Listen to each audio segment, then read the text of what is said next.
கிறிஸ்து இயேசுக்குள் அன்பாய் அழைக்கப்பட்ட அன்புக்குரிய சகோதர சகோதரிகளே, நம்முடைய பிதாவாகிய தேவனுடைய கிருபையினாலும் நம்முடைய ஆண்டவராக இயேசு கிறிஸ்துடைய கிருபையினாலும் நம் அனைவரையும் தேவன் ஒன்றாக பார்ப்பதற்கு இந்த நாளிலும் ஒரு சந்தர்ப்பத்தை கொடுத்து, இந்த சந்தர்ப்பத்திலும் நாம் பார்க்க இருக்கக்கூடிய பாடத்தின் தலைப்பானது பாவ நிவாரண பலியில் சபையின் பங்கு என்ற தலைப்பின் கீழ் ஒரு கடினமான ஆனால் கட்டாயமாக தெரிந்து கொள்ள வேண்டிய ஒரு சப்ஜெக்ட் நம்ம பார்க்க போகிறோம். மேபி இதை பற்றி நீங்கள் ஏற்கனவே கேள்விப்பட்டிருக்கலாம். இந்த சப்ஜெக்டில் வரக்கூடிய விளக்கம் தெரியாதனால தான் பெயர் சபைகள் திருத்துவ போதனைக்குள்ளே மூழ்கி போயிருக்கிறாங்க. இது தெரிஞ்சதுன்னா கண்டிப்பாக அவங்க செய்ய போகிறதில்ல. ஆனால் அவங்களுக்கு தெரியணுங்கிறது தேவனுடைய சித்தமும் இல்லை. அதுக்காக நம்ம தெரிஞ்சுக்காம விட்டோம்னா திருத்துவம் இல்லைன்னு சரி தெரிஞ்சுக்கிட்டோம் நம்ம. பட் இருந்தாலும் நம்முடைய பலியின் மேன்மை என்னன்னு தெரியாமல் போகிறது கூட பார்த்திங்கன்னா பலி செலுத்த முடியாத நிலைமைக்கு ஈக்குவலாக தான் இருக்கும். நம்முடைய பலியினுடைய மேன்மை என்னன்னு தெரியாமல் இருக்கிற நிலைமை கூட பலி செலுத்தாமல் இருக்கிற நிலைமைக்கு ஈக்குவல் தான். அதனால் இந்த பாடத்தை நம்ம எந்த அடிப்படையில் பார்க்க போகிறோம்னா, நம்ம என்ன செய்யணும் தேவனுக்காக அப்படிங்கிறத நம்ம இன்றைக்கி பார்க்க போகிறோம். ஸோ இந்த பாடம் எப்படி எடுத்துருக்கோம்னா, ஒரு நிழல் பொருள் அடிப்படையில் எடுத்துருக்கிறோம். நிழலிருந்து ஒரு கான்செப்ட் எடுத்து அதுக்கப்புறம் வசனங்களோடு அதை பொருத்தி பார்த்து நம்முடைய வாழ்க்கையோடு நம்ம இணைச்சு பார்க்க போகிறோம். ஸோ இந்த சப்ஜெக்டில் என்ன பார்க்க போகிறோம் அப்படிங்கிறத ஒரு கேள்வியோடு ஆரம்பிக்கலாம். இப்போ இந்த வசனத்தை நம்ம எல்லாருமே வாசித்தோம். இதற்காக நீங்கள் அழைக்கப்பட்டும் இருக்கிறீர்கள், கிறிஸ்துவும் உங்களுக்காக பாடுபட்டு இருக்கு. இப்போ நான் முதல் கேள்வி இந்த பாடத்தில் என்ன பார்க்க போகிறோங்கிறத கேள்வி அவங்க முன்னாடி வைக்கிறேன். கிறிஸ்து 3 வருஷம் இந்த பூமியில் வந்து வாழ்ந்தார், கான்சிகரேஷன் லைஃப், பலியின் ஜீவியம் வாழ்ந்தார். அந்த பலியின் ஜீவியம் அவருக்காகவா நமக்காகவா? அவருக்கு ஒன்றும் வேண்டியதில்லை. அவர் பேப்டிசம் எடுத்த அன்றைக்கே மறிச்சிருக்கலாம் இல்லையா? பேப்டிசம் எடுத்த அன்றைக்கே மறிச்சிருந்தாருன்னு வச்சுக்கோங்க, ஒன்றும் ப்ராப்ளம் இல்லை. சரி, அப்போ கண்டிப்பாக எடுக்க வேண்டிய பாடம் தான். நான் கேட்குற கேள்வி உங்களுக்கு புரிஞ்சான்னு தெரியல, திருப்பி நான் கொஸ்டின் ரைஸ் பண்ணுறேன். இயேசு கிறிஸ்து பேப்டிசம் எடுத்தார் இல்லையா, அன்னைக்கே இறந்திருந்தார்னா அவருடைய பலி ஈடுபலி தான், எந்த மாற்று கருத்தும் இல்லை. கரெக்டான, ஏன்னா அவர்கிட்ட பாவம் இல்லை. பேப்டிசம் எடுத்து 3 வருஷம் வரைக்கும் பாவம் இல்லை. பேப்டிசம் எடுத்த அன்னைக்கு அவர்கிட்ட பாவம் இல்லை, அவர் பர்ஃபெக்ஷனாக தான் இருக்கார். அப்படி இருக்கிறப்ப பேப்டிசம் எடுத்த அன்னைக்கே இயேசு கிறிஸ்து மரித்திருந்தாலும் ரான்சம் கொடுக்க முடியும். அப்படி இருக்கிறப்ப எதுக்காக 3 வருஷம் லைஃப்? தனக்காகவும் தன் வீட்டாருக்காகவும் பலி செலுத்துவதற்காக. அப்படிங்கிற பதில் ஏற்கனவே கேட்டதுனால சொல்லிட்டீங்களா இல்லை யோசிச்சு சொன்னீங்களான்னு தெரியல. ரொம்ப அருமையான ஒரு பதில். இப்போ நான் அந்த கேள்வியை முன்னாடி வைக்கிறேன். இப்போ கரெக்டாக பதில் சொல்லுங்கள். கிறிஸ்து பாடுபட்டது இந்த வசனத்தின்படி நமக்காகவா அவருக்காகவா? 2 பேருக்காக தான் சரியான பதில். ஸோ இந்த பாடத்தை நம்ம டைப் அண்ட் டைப்பில் போகலாம், கொஞ்சம் ஸ்பீடாக போகலாம். எங்கேருந்து நிழல் எடுக்கிறோம்னா, ஒப்புரவாக்குதலின் நாள் ஆர் சின் ஆஃபரிங், பாவ நிவாரணம் அல்லது ஒப்புரவாக்குதலின் பலி அப்படிங்கிற இடத்துல நம்ம எடுக்க போகிறோம். லேவியராமத்தில் இஸ்ரேல் ஜனங்களுக்கு தேவன் கொடுத்த ஒரு பலி, அதன் நிழல் நம்ம பார்க்கலாம். வாசிக்கலாம். லேவியராமம் 16ஆம் அதிகாரம் 6ஆம் வசனம். லேவியராகமம் 16ஆம் அதிகாரம் 6ஆம் வசனம். பின்பு ஆரோன் தனக்காகவும் தன் வீட்டாருக்காகவும் பாவ நிவர்த்தி செய்யும்படிக்கு தன்னுடைய பாவ நிவாரண பலியின் காளையை சேர பண்ணி. இந்த பலிக்கு என்ன பேர்? தன்னுடைய பாவ நிவாரண பலி. மறந்துடாதீங்க, இந்த சப்ஜெக்ட் நம்ம பார்க்க போகிற ஒவ்வொரு பாயிண்ட்டும் முக்கியம். இந்த பலிக்கு பேர் தன்னுடைய பாவ நிவாரண பலி. நான் கேட்குற கொஸ்டின் மட்டும் நீங்கள் பதில் சொல்லிட்டே வாங்க. தன்னுடைய பாவ நிவாரண பலியில் ஆரோன் யார் யாருக்காக பலி செலுத்துறாரு? ஆரோனுக்காகவும் செலுத்துறாரு, ஆரோனுடைய வீட்டாருக்காகவும் செலுத்துறாரு. ஆரோன் யாருக்கு அடையாளம்? இயேசு கிறிஸ்து அடையாளம். இயேசு கிறிஸ்துடைய வீட்டார் யாரு? சபை. நல்ல பதில், அக்செப்ட் பண்ணிக்கிறேன். ஆனால் இன்னைக்கு காலையில் டிஸ்கஸ் பண்ணும்போது ஒரு பாயிண்ட் ஞாபகம் வந்துச்சு. சபை மட்டும் அதில் இன்க்ளூட் ஆக மாட்டாங்க, திரள் கூட்டம் இன்க்ளூட் ஆவாங்க, செகண்ட் டெத்துக்கு போகிறவங்களும் இன்க்ளூட் ஆவாங்க. என்ன பேர்? செகண்ட் டெத்துக்காக பலி செலுத்துறாரா? அவர் பலி செலுத்துறப்ப செகண்ட் டெத்து கிடையாது, அவர் பலி செலுத்துறப்ப திரள் கூட்டம் கிடையாது, அவர் பலி செலுத்துறப்ப சபை மட்டும்தான் இருக்குது. பைபிளில் திரள் கூட்டம் செகண்ட் டெத்துக்கு போகிறவங்களுக்கு தனி டைட்டில், தனி அழைப்பு, தனி வாய்ப்பு கிடையவே கிடையாது. அவங்க அதை இழந்து போகிறதுனால அந்த வாய்ப்பை பெற்றுக்கொள்கிறாங்க. அப்போ 1,44,000 பேர் தான் அவருடைய வீட்டாருங்கிறது கரெக்டு. ஆனால் 1,44,000 பேருக்கு மட்டும்தான் பலி செலுத்துறாருன்னா இல்லை, அந்த வாய்ப்புக்குள்ள அவர் எல்லாருக்கும் என்ன பண்ணியிருக்காரு? அவர் பலி செலுத்தியிருக்கார். ஸோ இப்போ நம்ம எப்படி படிக்கலாம்னா, ஆரோன் நம்முடைய ஆண்டவராக இயேசு கிறிஸ்து, அவருடைய வீட்டார் அப்படிங்கிறது ஆசாரியர்களாக போய் சேர போகிற ஜனங்கள், அதுக்குள்ளே யார் வேணாலும் இருக்கலாம். ஸோ அந்த வாய்ப்பை பெற்றவங்க. சிம்பிளாக சொல்லப்போனால் அழைக்கப்பட்டவர்கள், தெரிந்து கொள்ளப்பட்டவர்கள், உண்மையிலவர்கள். இதில் யாருக்காக இயேசு கிறிஸ்து பலி செலுத்தியிருப்பாரு? இல்லை, தெரிந்து கொள்ளப்பட்ட எல்லாத்துக்கும் சேர்த்து தான் பலி செலுத்துறாரு. உண்மையிலவர்களாக மாற போகிறது 1,40,000. அந்த பலியை வாங்கி யூஸ் பண்ணிக்க போகிறவங்க 1,44,000 பேர். யூஸ் பண்ணாமல் போகிறவங்களுக்காக அவர் என்ன பண்ணியிருக்காருன்னு பலி செலுத்தியிருக்காரு.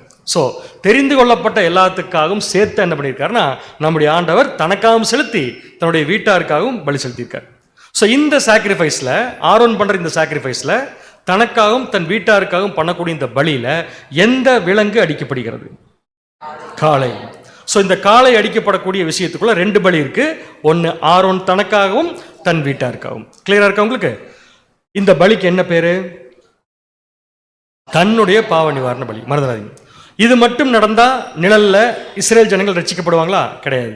இதுக்கப்புறம் இன்னொரு பலி செய்யணும். அது வெள்ளாட்டுக்கடாவுடைய பலி. வாசிக்கலாம். லேவியராகமம் 16ஆம் அதிகாரம் 15ஆம் வசனம். லேவியராகமம் 16ஆம் அதிகாரம் 15ஆம் வசனம். பின்பு ஜனத்தினுடைய பாவ நிவாரண பலியான வெள்ளாட்டுக்கடாவை அவன் கொன்று அதன் இரத்தத்தை திரைக்கு உட்புறமாக கொண்டு வந்து காளையின் இரத்தத்தை தெளித்தது போல அதன் இரத்தத்தையும் கிருபாசனத்தின் மேலும் அதற்கு முன்பாகவும் தெளித்து.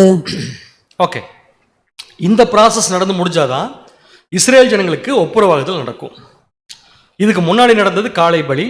அதுக்கு பேரு தன்னுடைய பாவ நிவாரணம். படிச்சிட்டோமா? செகண்ட். அப்ப இந்த பலிக்கு என்ன பேரு? ஜனத்தின் பாவ நிவாரண பலி. ஞாபகம் வச்சுக்கோங்க, ஜனத்தின் பாவ நிவாரண பலி. இந்த ஜனத்தின் பாவ நிவாரண பலி யார் செலுத்தின பலி? அங்க நீங்க கிளியரா சொல்லிட்டீங்க. காளை செலுத்தப்பட்டது ஆரோனும் ஆரோனுடைய வீட்டார். இங்க வெள்ளாட்டுக்கடா நிழல்ல நிழல் நிழல் வெள்ளாட்டுக்கடாவுடைய பலி. கரெக்ட், எளிமையான பலி. இஸ்ரேல் ஜனங்களுடைய பலி. இஸ்ரேல் ஜனங்கள், அதனால அதுக்கு பேரு ஜனத்தினுடைய பாவ நிவாரண பலி. அங்க செலுத்தப்பட்டது ஆரோனும் ஆரோனுடைய வீட்டாருக்காகவும் காளை பலி. நெக்ஸ்ட் போன பலி வெள்ளாட்டுக்கடா. அது யாருக்குன்னா இஸ்ரேல் ஜனங்கள் செலுத்த வேண்டிய பலி. இஸ்ரேல் ஜனங்கள் செலுத்த வேண்டிய பலி யாருடைய பலிக்கு பொருளா இருக்குன்னு நிழலா இருக்குன்னு சொல்லி பார்த்தீங்கன்னா சபை. நல்லா ஞாபகம் வச்சுக்கோங்க, சபை. ஸோ சபையும் என்ன பண்ணுதுன்னா பலி செலுத்துது. இந்த ரெண்டு பலியும் ஃபுல்ஃபில் ஆனதுக்கு அப்புறம் தான் இஸ்ரேல் ஜனங்களுக்கு நிழல்ல ரட்சிப்பு, இங்க சபைக்கு பொருள் ரட்சிப்பு. சபைன்னு சொல்றது உலக ஜனங்களுக்கு பொருள் ரட்சிப்பு. ஸோ இந்த பலிக்கு பேரு ஜனத்தினுடைய பாவ நிவாரண பலி. இதில் அடிக்கப்படும் விலங்கு எது? வெள்ளாட்டுக்கடா. ஸோ வெள்ளாட்டுக்கடா அடிக்கப்படுறது யாருடைய பலிக்கு நிழலா இருக்குன்னு பார்த்தீங்கன்னா சபை. சபை எங்க செலுத்தின பலி? நல்லா கரெக்டாக ஃபாலோ பண்ணிட்டு வந்தீங்க. ஸ்ட்ரக்கப் ஆகுது. சபை எங்க செலுத்தின பலி? பூமியில பேப்டிசத்துக்கு அப்புறம், ஆவில் ஜனிப்பிக்கப்பட்டதுக்கு அப்புறம் செலுத்தப்படக்கூடிய பலி. ஞாபகம் வச்சுக்கோங்க. இந்த ரெண்டு பலியும் சேர்த்து ஒன்னா படிக்கலாம். இப்ப லேவியராகமம் 16ஆம் அதிகாரம் 17ஆம் வசனம். லேவியராகமம் 16ஆம் அதிகாரம் 17ஆம் வசனம். பாவ நிவர்த்தி செய்யும்படி அவன் பரிசுத்த ஸ்தலத்துக்குள் பிரவேசித்து, ஆரோன் பரிசுத்த ஸ்தலத்திற்குள் பிரவேசித்து தனக்காகவும் தன் வீட்டாருக்காகவும் இஸ்ரவேல் சபையார் அனைவருக்காகவும் பாவ நிவர்த்தி செய்து வெளியே வருமளவும் ஆசரிப்பு கூடாரத்தில் ஒருவரும் இருக்கலாகாது. நான் இப்ப ஹைலைட் பண்றேன், கவனிங்க. இந்த வசனத்துல தனக்காகவும் தன் வீட்டாருக்காகவும். நெக்ஸ்ட் பார்த்தீங்கன்னா இஸ்ரேல் சபையார் அனைவருக்காகவும். ஏன் தனக்காகவும் தன் வீட்டாருக்காகவும் சிவப்பு கலர்லையும் இஸ்ரேல் சபையார் அனைவருக்குங்கிறது கிரீன் கலர்லையும் போட்டிருக்கேன்? உங்கள் லேப்டாப்பு உங்கள் வீட்டில் உட்காந்து போட்டால் நீங்கள் பிடிச்சதான் போடுவீங்க. அது எப்படி எங்களுக்கு தெரியும்?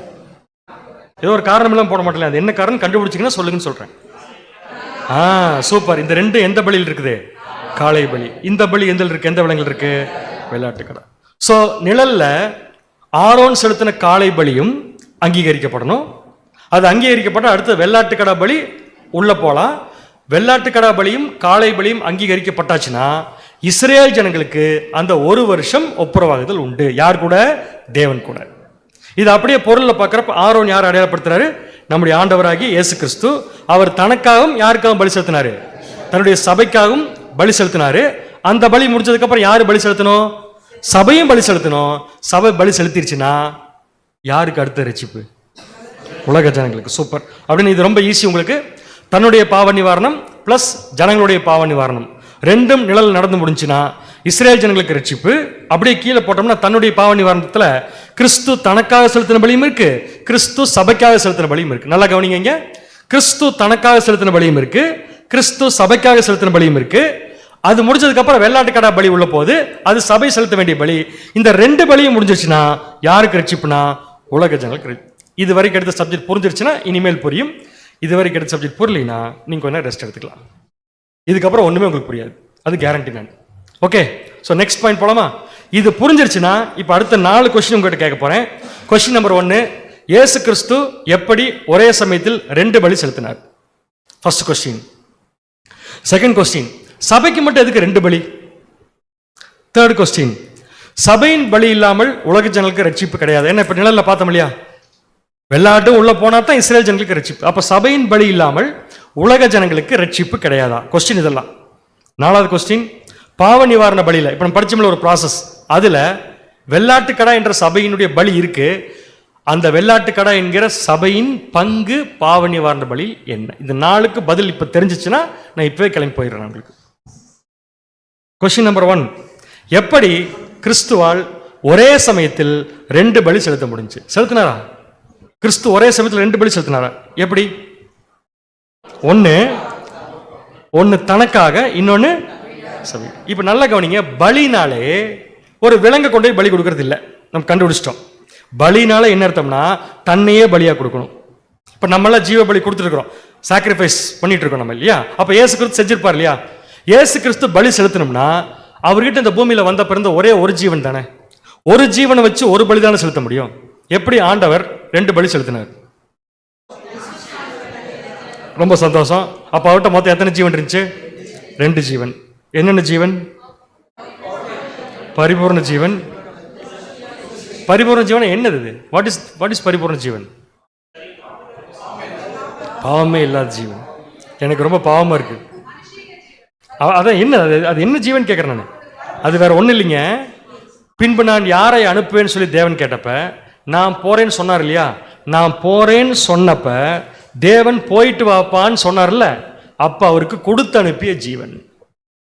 தேவன் இயேசு கிறிஸ்துவுக்கு கொடுத்து அனுப்பிய ஜீவன். இது இயேசு கிறிஸ்து சம்பாதிச்ச ஜீவன் இல்ல, தேவன் அவருக்கு கொடுத்து அனுப்பிய ஜீவன். இது ஒரு ஜீவன் அவர்கிட்ட இருந்துச்சு. நெக்ஸ்ட் இன்னொன்று நீங்களே சொல்லிட்டீங்க, அப்படி நியூ கிரியேஷன். நியூ கிரியேஷன் எப்ப கிடைச்சது அவருக்கு? ஞானஸ்தானத்துல. அவர் தான் ஃபர்ஸ்ட் நியூ கிரியேஷன். இந்த நியூ கிரியேஷனும் ஒரு ஜீவன் தான். ஏன்னு கேட்டா இந்த நியூ கிரியேஷனையும் இயேசு கிறிஸ்து பலி செலுத்தினார். நல்லா கவனிங்க, பரிபூர்ண ஜீவனையும் இயேசு கிறிஸ்து பலி செலுத்தினாரு, தேவன் அவர் கொடுத்த நியூ கிரியேஷனையும் பலி செலுத்தினார். இப்பவே இந்த கொஸ்டின் கேட்டா எனக்கு பயமா இருக்கு, என்ன பதில் சொல்லுவீங்க? நமக்குள்ள 2 ஜீவன் இருக்கா? ஒண்ணுதான் இருக்குன்றார் பிரதர், முடிஞ்சது அவ்வளவுதான். நம்மகிட்ட 2 ஜீவன் இருக்கு. அந்த 2 ஜீவன் என்ன கேட்டீங்கன்னா, ஒன்னு ஆதாமுடைய சந்ததியில வந்த ஜீவன், இன்னொன்னு பேப்டிஸ்ட்ல தேவன் கொடுத்த நியூ கிரியேஷன்ங்கிற ஜீவன். இந்த 2ல் நம்ம எதை பலி செலுத்தணும்?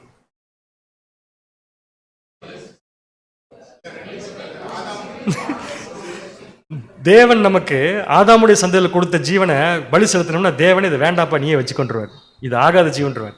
நம்ம பலி செலுத்த வேண்டியது நியூ கிரியேஷன். பட் ஆண்டவர் பரிபூர்ண ஜீவன் கொண்டு வந்ததுக்கு ஒரு காரணம் இருக்கு, நியூ கிரியேஷன் கொடுத்ததுக்கு ஒரு காரணம் இருக்கு. இந்த புதிய சிருஷ்டி அப்படிங்கிறது தேவன் கொடுத்தாரு. ஆனா கொடுத்த புது சிருஷ்டியை இயேசு கிறிஸ்து வச்சுக்காம அதையும் என்ன பண்ணாருன்னா பலியா கொடுத்தாரு. ஸோ ஆக மொத்தம் எத்தனை பலி ஆயிடுச்சு? இப்ப 2 பலி.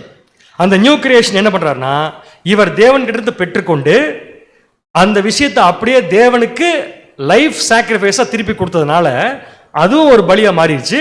என்ன ஒரு பியூட்டிஃபுல்லான விஷயம் கேட்டீங்கன்னா, இந்த பலியை கொடுக்க சொல்லி தேவன் இயேசு கிறிஸ்துட்ட கேட்கவே இல்லை. அவரை பூமிக்கு அனுப்புறது நோக்கம் என்னன்னு கேட்டீங்கன்னா, அந்த பரிபூர்ண ஜீவனை ஆதாமுடைய சந்ததிக்கு பாவத்துக்கு நிவாரணம் கிடையாது, ரான்சம் சாக்ரிஃபைஸா கொடுக்க சொன்னார். அவர் அதை கொடுத்தா போதும். ஆனா ஆண்டவர் இதை கொடுத்தார். பிரதர், நீங்க சொல்ற விஷயத்துக்கு வசனம் இருக்கா பைபிள்ல? ஆண்டவராக இயேசு கிறிஸ்துக்குள்ள பரிபூர்ண ஜீவனும் இருந்துச்சு, நியூ கிரியேஷன் தேவன் கொடுத்ததையும் பலியா கொடுத்து, ஆக மொத்தம் 2 ஜீவன் இயேசு கிறிஸ்து கிட்ட இருந்தது. நமக்கு தேவைன்னு சொல்லி பைபிள்ல ஏதாவது வசனம் இருக்கா? 7ஆம் சபையின் தூதன் சொல்லிட்டாரு, அப்படியே எடுத்துக்க முடியாது, வசனம் இல்லாம எடுத்துக்க முடியாது. இருக்கா இல்லையா? இவ்வளவு கான்பிடென்டா சொல்றதுனால இருக்குன்றீங்க. இருக்கும். 1 யோவான் 2ஆம் அதிகாரம் 2ஆம் வசனம். 1 யோவான் 2ஆம் அதிகாரம் 2ஆம் வசனம். நம்முடைய பாவங்களை நிவர்த்தி செய்கிற கிருபாதார பலி அவரே, நம்முடைய பாவங்களை மாத்திரமல்ல சர்வலோகத்தின் பாவங்களையும் நிவர்த்தி செய்கிற பலியாயிருக்கிறார். நல்லா கவனிச்சீங்கன்னா 2 குரூப் ஆஃப் பீப்புள் இருக்காங்க. அந்த 2 குரூப் ஆஃப் பீப்புளுக்கு இயேசு கிறிஸ்து கொடுக்கிற பலிக்கு 2 விதமான பெயர் கொடுக்கப்பட்டிருக்கு. ஒன்னு பாத்தீங்கன்னா நம்முடைய பாவங்களை இருக்கா, நம்முடைய பாவங்களை இயேசு கிறிஸ்து நிவர்த்தி செய்கிற கிருபாதார பலியா இருக்கிறார்.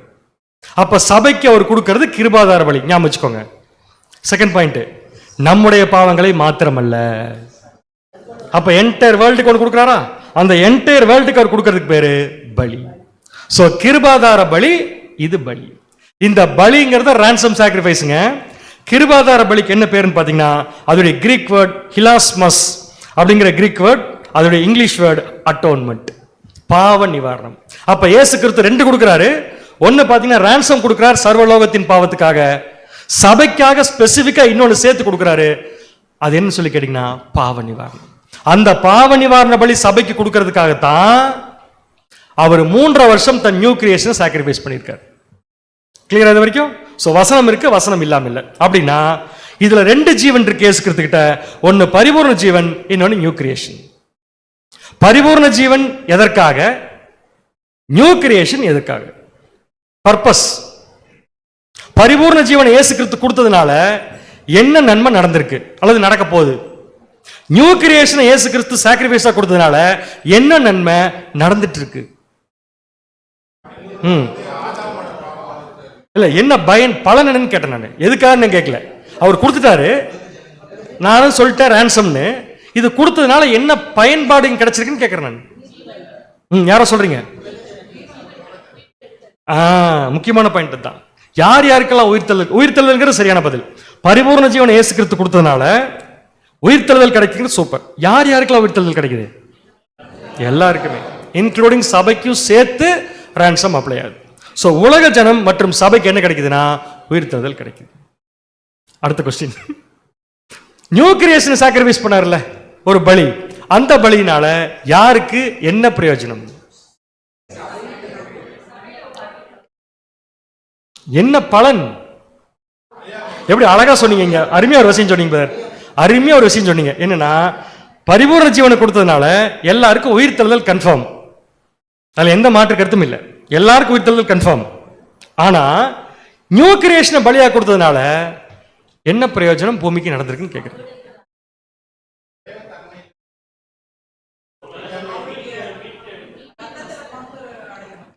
நீங்க எல்லாரும் சொல்ற பதிலும் ransom உடைய எஃபெக்ட், அதாவது நாம செய்ய வேண்டிய பலி நீங்க சொல்லிட்டு இருக்கீங்க. நான் கேட்டது, நீங்க தான் சொன்னீங்க நியூ கிரியேஷன் சாக்ரிஃபைஸ் பண்ணிருக்கான்னு சொன்னீங்கல்ல. நியூ கிரியேஷன் சாக்ரிஃபைஸ் பண்றதுனால யார் யாருக்கு என்னென்ன பிரயோஜனம்? ஆரம்பத்தில் ஒரு கொஸ்டின் கேட்டேன், அவர் பேப்டிசம் எடுத்த அன்னைக்கே மரிச்சிருந்தாருன்னா அவர் ransom கொடுத்துருக்கலாம், அங்க முடிச்சிருக்கும், அது முடிச்சிருக்கும். இது எக்ஸ்ட்ரா தேவன் கேட்கல.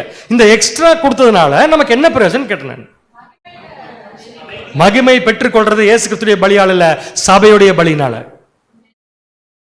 மெரிட் கொஞ்சம் பக்கத்தில் வந்திருக்கீங்க, யாரோ ஸ்காலர்ஷிப் கரெக்ட், கொஞ்சம் பக்கத்தில் வந்துட்டீங்க. நான் ஒரு க்ளூ தரேன்.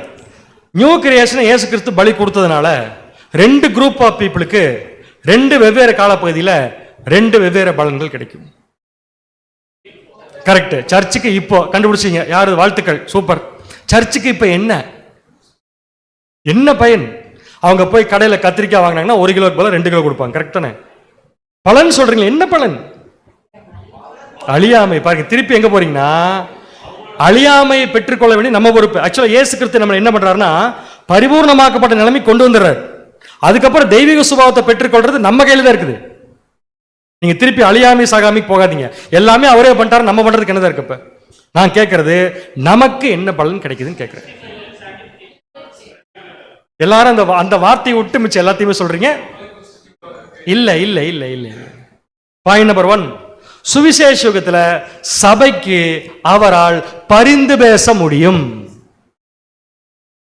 அதான் நீங்க மெரிட்னு சொல்ல வந்தீங்க நான் நினைக்கிறேன். ஐ திங்க் மேபி சுவிசேஷ யுகத்தில் சபைக்கு பரிந்து பேசுற வாய்ப்பு அவர் நியூ கிரியேஷனை சாக்ரிஃபைஸ் பண்ணதுனால கிடைக்குது. செகண்ட், 1000 ஆண்டு அரசாட்சியில கண்ணுக்கு தெரியும் ராஜ்யத்துல உலக ஜனங்களுக்கு மத்தியஸ்தம் பண்ணக்கூடிய வாய்ப்பும் அதனால தான் கிடைக்குது.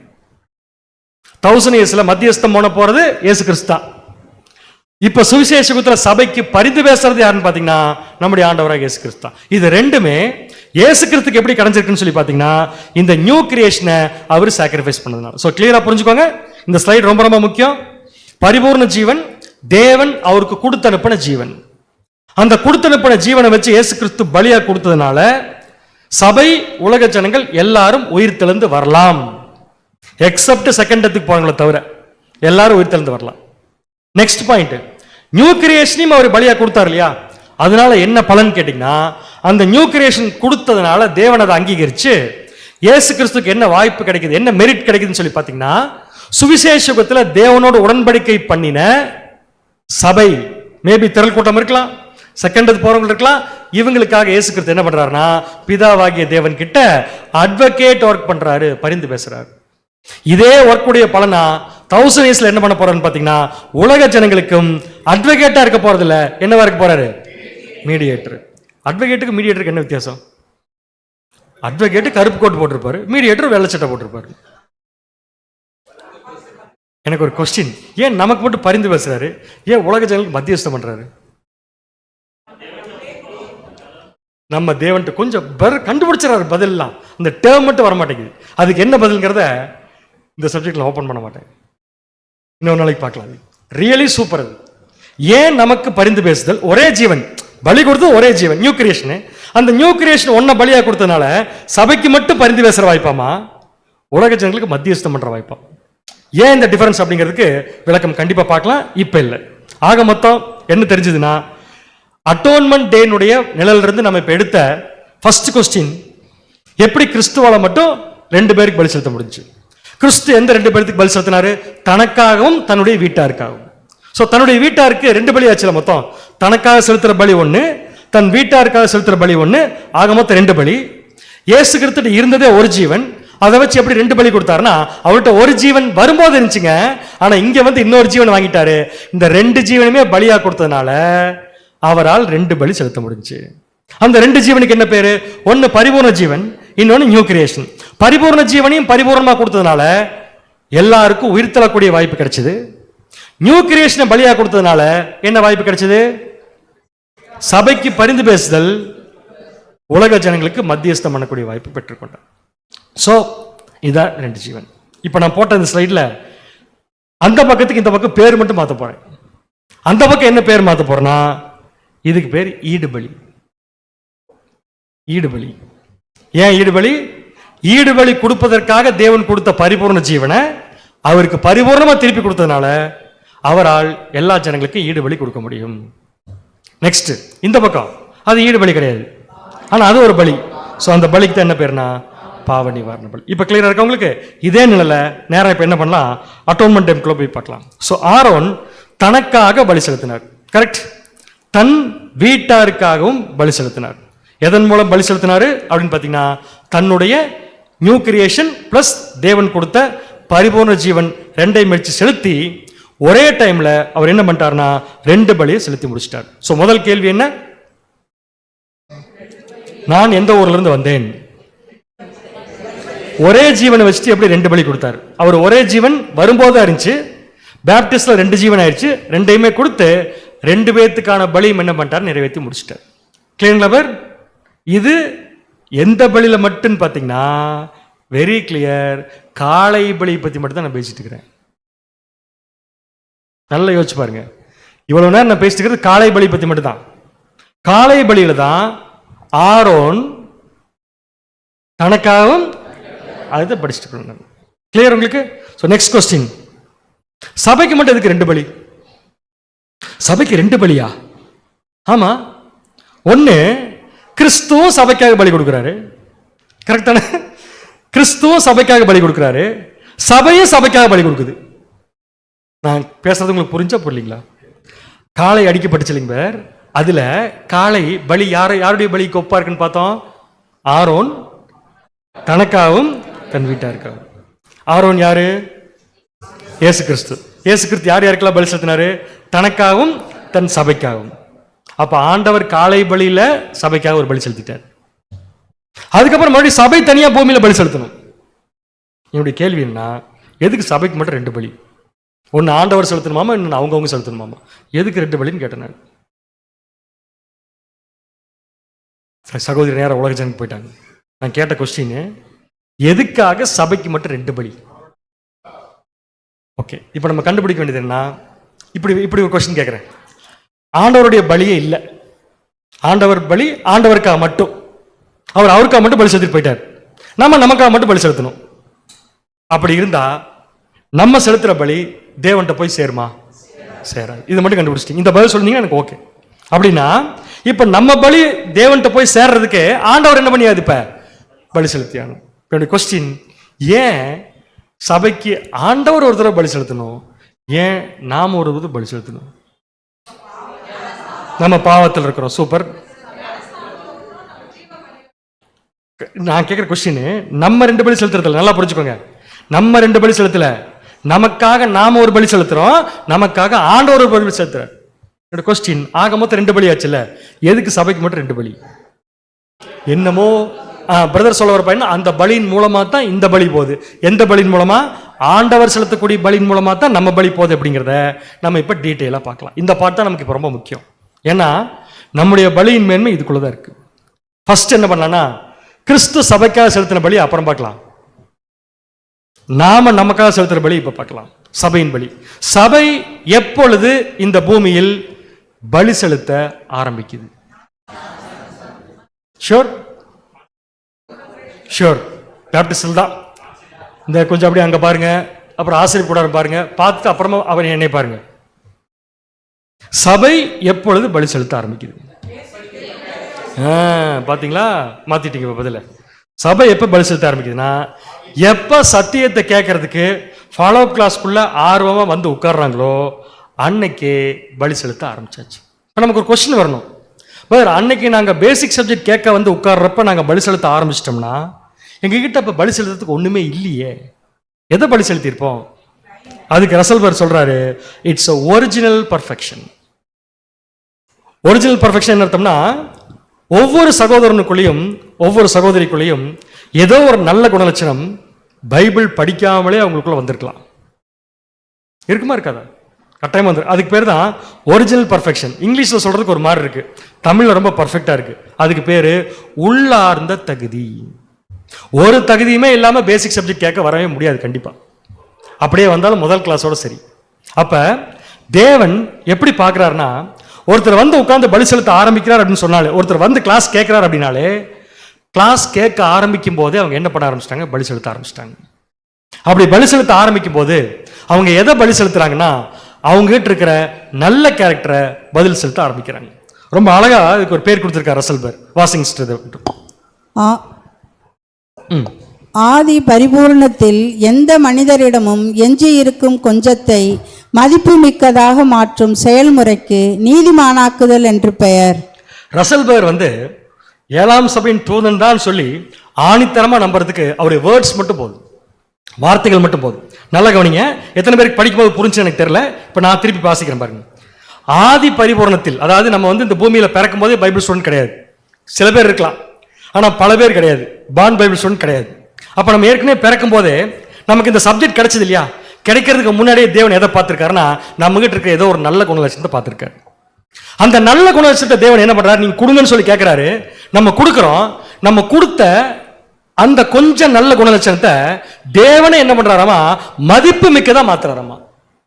ஏதோ ஒரு நல்ல விஷயத்த நம்ம கொடுக்க ஆரம்பிக்கிறப்ப அந்த நல்ல விஷயத்தை தேவன் வாங்கி அதுக்கு மதிப்பு மிக்கதா மாத்துறதுக்குரிய விஷயத்தை கொடுத்து நம்மளை நீதிமான் ஆக்குறார்னு எழுதியிருக்கார். அப்படின்னா சபை எப்பொழுதே பலி செலுத்த ஆரம்பிச்சிருச்சுன்னா, தன்கிட்ட இருக்கிற நல்ல குணலட்சணத்தை தேவன் கேட்கும் போது அதை கொடுக்க ஆரம்பிக்குது. பாத்தீங்களா? அப்பவே பலி செலுத்த ஆரம்பிச்சாச்சு. So not after baptism. எப்ப பலி செலுத்த ஆரம்பிச்சாச்சுன்னா, பேசிக் கேட்கும் போதே பலி செலுத்த ஆரம்பிச்சாச்சு. ஆனால் இந்த பலி சபை இன்னும் சபை ஆகலவங்க, பேசிக் தான் கேட்டு இருக்காங்க. பலி செலுத்த ஆரம்பிச்சிட்டாங்க இல்லையா? தேவன் அங்கீகரிச்சிட்டார் இல்லையா? இந்த பலி செலுத்துற ப்ராசஸ்க்கு பேரு நீதிமான் ஆக்கப்படுதல் கிடையாது. நீதிமான் ஆக்கப்படுதல் காவனன்ட்டுக்குள்ள வந்தா தான். ஆனா இன்னும் காவனன்ட்டுக்குள்ள வரல, பேசிக் கிளாஸ்க்குள்ள தான் வந்திருக்காங்க. அப்ப இவங்களுக்கு கிடைச்சிருக்கிற ஜஸ்டிபிகேஷனுக்கு என்ன பேருன்னு பாத்தீங்கன்னா, டென்டேட்டிவ் ஜஸ்டிபிகேஷன். தற்கால நீதிமான் ஆகிறாங்க. என்னைக்கு தற்கால நீதிமான் ஆகிறாங்களோ அன்னைக்கு அவர்கள் பலி செலுத்த ஆரம்பிச்சாச்சு. சொல்ற பாயிண்ட் புரிஞ்சவங்களுக்கு? ஆனா இந்த இடத்துல இந்த பலியை நாம செலுத்த ஆரம்பிக்கும் போது எந்த விதத்திலையும் நம்ம பரலோகத்துக்கு தகுதி உள்ளவர்கள் என்ன ஆகிறது இல்லை, மாறுறது இல்லை. ஏன்னா இந்த ஜஸ்டிபிகேஷன் பேரு டென்டேட்டிவ் ஜஸ்டிபிகேஷன். வாசிக்க முடியுதுன்னா வாசிங்க சிஸ்டர். நீதிமானாக்கப்படாத ஒரு மனுஷன் கூட சில இயற்கையான நற்குணங்களை பெற்றிருக்கிறான். இயற்கையான நற்குணங்களை பெற்றிருக்கிறான். தேவன் அதிகமாக மதிக்கிற ஒரு குணம் நேர்மையான இருதயமாகும். ரொம்ப அருமையான பாயிண்ட். எந்த நல்ல கேரக்டர் இல்லாட்டி பரவாயில்லைங்க, உங்ககிட்ட நல்ல இருதயம் இருக்கா, அதுவே தேவன் மதிக்கிற மிகப்பெரிய குணலட்சணம். நெக்ஸ்ட், உண்மையிலேயே ஒருவருடைய தகுதி அவருடைய நேர்மை மற்றும் விசுவாசத்தின் விகிதாச்சாரப்படி இருக்கிறது. ஒரு நேர்மையான இருதயமுள்ள மனுஷன் தனது பாவ நிலைமையை உணர ஆரம்பித்து தேவனுடன் ஒப்புரவாக விரும்பினால் அப்படிப்பட்டவர்களை தேவனுடைய வசனம் மனுக்குலத்தின் மீட்பரை பார்க்கும்படி வழி நடத்துகிறது. இந்த பேராகிராஃப்ல வாசிச்சத அப்படின்னு இங்கிலீஷ்ல போடுறேன். It's called original perfection. Original perfection என்ன அர்த்தம்? உள்ளார்ந்த ஒரு தகுதி, நல்ல கேரக்டர் நம்ம கிட்ட இருக்கு. இந்த நல்ல கேரக்டருக்கு ரசல் பேர் வச்ச பேருக்கு ஹானஸ்ட் ஹார்ட், நேர்மையான இருதயம். இந்த நேர்மையான இருதயம் என்ன பண்ணுது? உட்கார்ந்து சப்ஜெக்ட் கேட்க ஆரம்பிக்குது. பலி செலுத்த ஆரம்பிச்சிருச்சு. பலி செலுத்த ஆரம்பிச்ச உடனே பாடம் கேட்க கேட்க என்ன உணர்ந்து கொள்றாங்கன்னா, தாங்கள் ஒரு பாவிகள் என்பதை உணர்ந்து கொள்றாங்க. தாங்கள் பாவிகள் என்பதை உணர்ந்து கொள்ளும் போது தேவனோட ஒப்புரவாக விரும்புறாங்க. அப்படி ஒப்புரவாக விரும்பக்கூடிய எல்லாத்துக்கும் தேவன் என்ன கொடுக்குறாருன்னா, ட்ரூத், சத்தியம் கொடுக்குறாரு. அந்த சத்தியம் ஒருத்தர் கிடைச்சிருச்சுன்னா அவர் ஆட்டோமேட்டிக்கா இயேசு கிறிஸ்து மேல விசுவாசம் வைக்க ஆரம்பிச்சிருவார். இப்போ நான் போட்டிருக்க இந்த சார்ட் பூரா எப்ப நடக்கிற விஷயம்? பேசிக் கேட்க ஆரம்பிக்கும் போதே நடத்துறது. அப்படி கேட்க ஆரம்பிக்கும் போது நடந்துருச்சு இல்லையா? இதை தேவன் மதிக்கிறார். மதிச்சு என்ன பண்றாருன்னா, நான் உங்களை நீதிமான்னு நினைச்சுக்கிறேன், ஆனா முழு நீதிமான் கிடையாது, தற்காலிகமான நீதிமான். இப்ப வாசிங்க. அவ்வாறு அணுகும் அனைவருக்கும் கடவுள் கூறுகிறார். எப்படி வார வராங்க இல்லையா பேசிக் சப்ஜெக்ட்டுக்கு, அப்படி வரவங்க கிட்ட கடவுள் கூறாராமா, என் கிருபையின் இந்த செய்தியை நீங்கள் நம்பி உங்களிடம் இருக்கும் ஆரம்பகால பரிபூரணம் எதுவாக இருந்தாலும் அதை அர்ப்பணித்தால், பலினாலே அர்ப்பணிப்பு இருக்கணும் கண்டிப்பாங்க. அதை அர்ப்பணித்தால் மனித பரிபூரணத்தின் முழு அளவும் உங்களிடம் இருப்பது போல நான் உங்களுடன் நடந்து கொள்வேன். என்ன பாயிண்ட் பாரு, இருக்கிறத கொடுக்கணுங்கிற நினைப்பு மட்டும் உங்களுக்கு இருந்தா போதும். நீங்க என் பிளேனுக்கு வந்துட்டீங்கிற. என் பிளேன் அதுங்க இருக்கு, இண்டிகோ பிளேன் தெரியும் எங்களுக்கு, ஜெட் ஏர்வேஸ் தெரியும். என் பிளேன் பரிபூர்ணம். நீங்க பரிபூர்ணத்துக்கு வரல, 6ல தான் இருக்கிறீங்க. ஆனா 6ல இருக்கிற நீங்க எனக்காக நீங்க உங்க கேரக்டரை நீங்க சாக்ரிஃபைஸ் பண்றீங்க இல்லையா? அதை நான் எப்படி எடுத்துக்கிறேன்னா, நீங்க என் பிளேனுக்கு வந்த மாதிரி நினைச்சுக்கிட்டு உங்க பலியை நான் அங்கீகரிச்சிட்டேன்னு சொல்றேன். அப்படின்னா பேசிக் சப்ஜெக்ட் கேட்க வரும்போது சபை பலி செலுத்த ஆரம்பிச்சிருச்சு. ஆனா எதை பலி செலுத்துச்சுன்னா, அவங்ககிட்ட இருக்கக்கூடிய ஒரிஜினல் பர்ஃபெக்ஷனை இயேசு கிறிஸ்து மூலமா பலி செலுத்த ஆரம்பிச்சிருச்சு. ஸோ இதுக்கு பேர் தான் tentatively justified through Jesus Christ. அடுத்தது வாசிங்க. இறைவனை அணுகும் அனைவருக்கும் ஓரளவுக்கு சமாதானமும் நீதியும் கிடைக்கும். ஆனால் முழுமையாக அல்ல. ஏன் முழுமையாக கிடைக்காது? என்ன முழுமையான நீதிமான அவங்க என்ன ஆகல, இன்னும் எதை பலி செலுத்தணுமோ அதை இப்பதான் படிச்சுட்டு இருக்காங்க. ஆனாலும் இருந்ததை பலி செலுத்திட்டாங்க. ஸோ தேவன் அக்செப்ட் பண்ணிட்டார். இப்ப என்ன எதிர்பார்க்கிறாருன்னா, முழுமையான அளவுக்கு உங்களுக்கு சமாதானம் கிடைக்காது.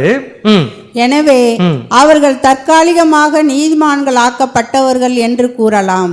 அதாவது ஒரு நோக்கத்திற்காக நீதிமான்கள் ஆக்கப்பட்டவர்கள். இது வரைக்கும் கிளியரா உங்களுக்கு? சோ எப்ப சபை பலி செலுத்த ஆரம்பிக்குது? பேசிக் கேட்கும்போது எப்படி அந்தி கிறிஸ்து வந்து வரைக்கும் வந்து போறா?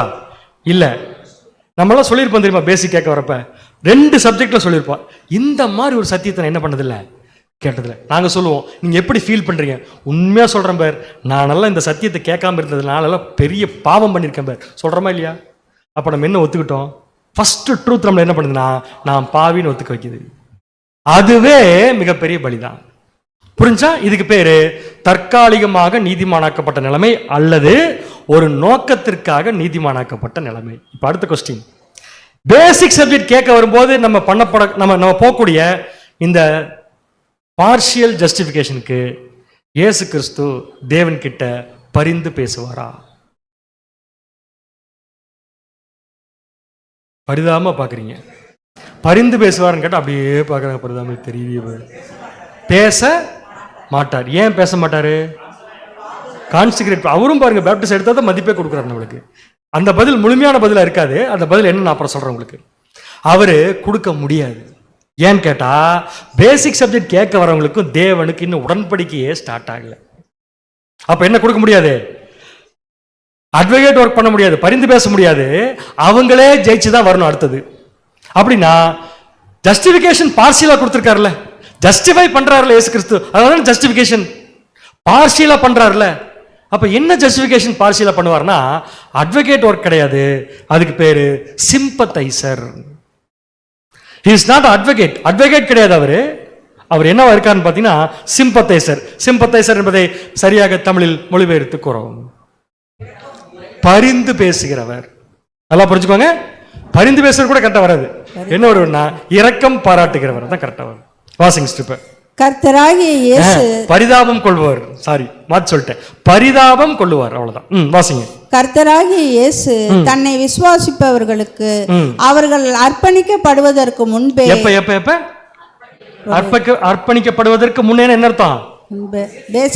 பேசிக் வந்திருக்கணும், மத்தவங்களுக்கு எல்லாம் கிடையாது. வந்து முன்னே பரிதாபம் கொள்பவராக மாறுகிறார். பரிதாபம் கொள்கிறவராக என்ன பண்றாரு? அப்ப நமக்காக இயேசுக்கு என்ன பண்ணுவார்? பரிதவிப்பாரு. ஆனா நம்முடைய பாவங்களுக்காக தேவன்கிட்ட போய் பரிந்து பேச மாட்டார். ஏன்னா நம்ம இன்னும் ஃபுல் ஜஸ்டிபிகேஷனுக்குள்ள வரல. ஒரு விஷயம் சொல்லட்டுமா உங்களுக்கு? பேப்டிசம் எடுத்த நிறைய பேர் இன்னும் ஃபுல் ஜஸ்டிபிகேஷனுக்குள்ள வரல, தெரியுமா? பேப்டிசம் எடுத்த நிறைய பேர் இன்னும் ஃபுல் ஜஸ்டிபிகேஷனுக்குள்ள வரல. நான் சென்னை கிளிஷால சொல்லிங்க, பொதுவா சொல்றேன். அடுத்தது.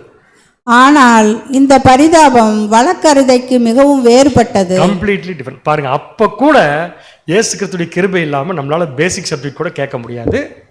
கேட்க ஆரம்பிக்கும் போது பலி செலுத்த ஆரம்பிச்சாச்சு. எதுக்கு அந்த பாயிண்ட்ல வந்தோம்? நம்முடைய செகண்ட் கொஸ்டின் சப்ஜெக்ட்ல என்னன்னா, எதற்கு சபைக்கு மட்டும் 2 பலி? ஒன்னு சபைக்கு இயேசு கிறிஸ்து பலி செலுத்துறாரு, சபை தனக்காக பலி செலுத்துது. எதுக்கு 2 பேர் சேர்ந்து 2 பேர் எதுக்கு பலி செலுத்தணும்? எதுக்கு 2 பலி அப்படின்னு கேட்டதுக்கு இப்ப முதல் பாயிண்ட் எங்க வந்திருக்கும்னா, சபையினுடைய பலி எடுத்திருக்கோம். நம்ம சபையினுடைய பலி எப்ப ஆரம்பிக்குதுன்னா, டென்டேட்டிவ் ஜஸ்டிஃபிகேஷன் நடக்குது. எப்படின்னா பேசிக் கேட்க ஆரம்பிக்கும் போது, பிஃபோர் கான்சிகரேஷனு டென்டேட்டிவ் ஜஸ்டிஃபிகேஷன் ஆரம்பிச்சிருச்சு. அப்ப இயேசு கிறிஸ்து பிதாவாகிய தேவன்கிட்ட பரிந்து பேசுவதில்லை, பரிதாபம் கொள்கிறவராக என்ன பண்றாருன்னா மாறுறார். அப்படின்னா எப்ப இயேசு கிறிஸ்து தேவன் கிட்ட ஃபுல் ஜஸ்டிஃபிகேஷன் கொடுப்பார்? வாசிங்க. முழுமையான சமாதானத்தையும் முழுமையான நீதியையும் பெற வேண்டுமானால். அப்ப பேசிக் கேட்கிறப்ப பாதி சமாதானமும் பாதி நீதி தான் இருந்திருக்காங்க. அதெல்லாம் அதுக்கு பேரு டென்டேட்டிவ். இப்ப முழுசா கிடைக்கணும்ல, அதுக்கு தற்காலிகமாக நீதிமானாக்கப்பட்டவர்கள் கடவுளுடன் ஒரு திட்டவட்டமான ஒப்பந்தத்தில். என்ன ஒப்பந்தம்? திட்டவட்டமான ஒப்பந்தத்தில் அல்லது உடன்படிக்கையில் ஈடுபட்டு தங்கள் உடல்களை உயிருள்ள பலிகளாக ஒப்புவிக்க வேண்டும். நம்முடைய உடல்களை, நம்முடைய மாம்சத்தை, நம்முடைய மாம்சிக வாழ்க்கைய தேவன் கிட்ட அவருக்கு பிரியமான ஜீவ பலியா எப்ப ஒப்பு கொடுக்கிறோமோ. எனக்கு ஒரு கொஸ்டின், எப்ப ஒப்பு கொடுக்கிறோமோன்னு கேட்டேன் இல்லையா? அந்த ஒப்பு கொடுக்கிற ப்ராசஸ்க்கு என்ன பேரு?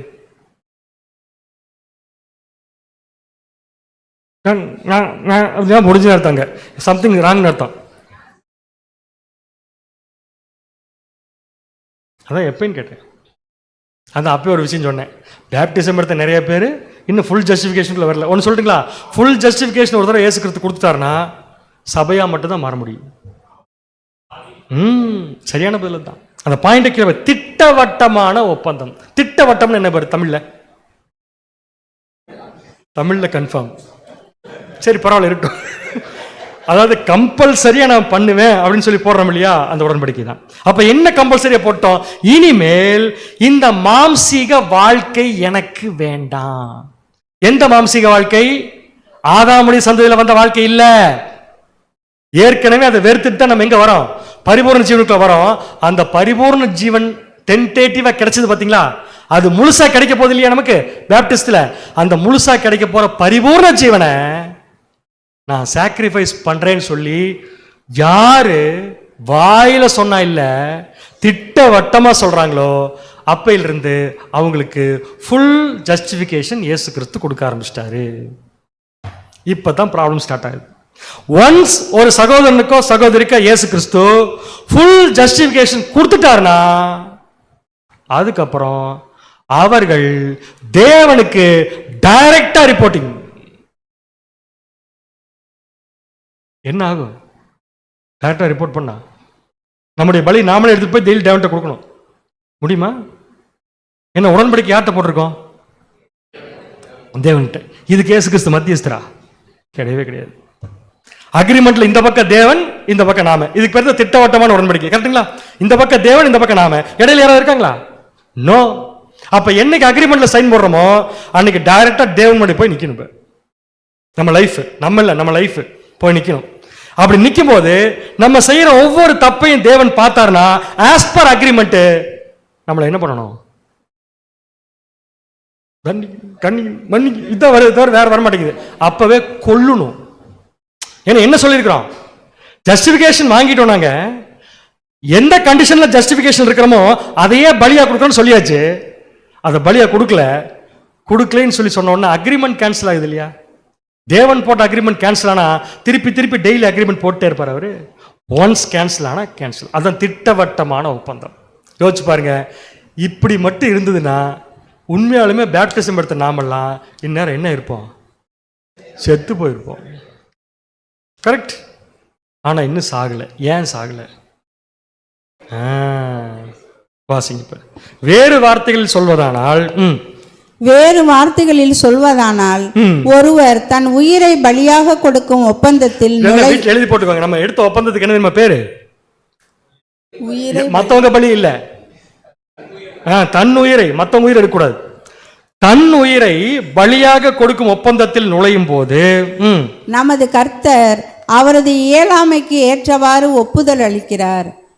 சொல்றேங்க, ஆண்டவர் வாங்கப்பான்னு சொல்லி உடன்படிக்கை கூட்டிட்டு விட்டாரு. தேவனோட உடன்படிக்கை பண்ணியாச்சு. பண்ணதுக்கு அப்புறம் நம்முடைய பலி தேவனால் ஏற்றுக்கொள்ளவே முடியாம போயிருங்கிறனால ஒவ்வொரு பலியும் நம்ம செலுத்துறப்ப இயேசு கிறிஸ்து என்ன பார்க்குறாராமா? பலி செலுத்திட்டாங்க, ஆனா தேவனுக்கு இது ஆகாது, பத்தாது. என்ன பண்றாரு? இயலாமையில் இருக்கிறாங்க.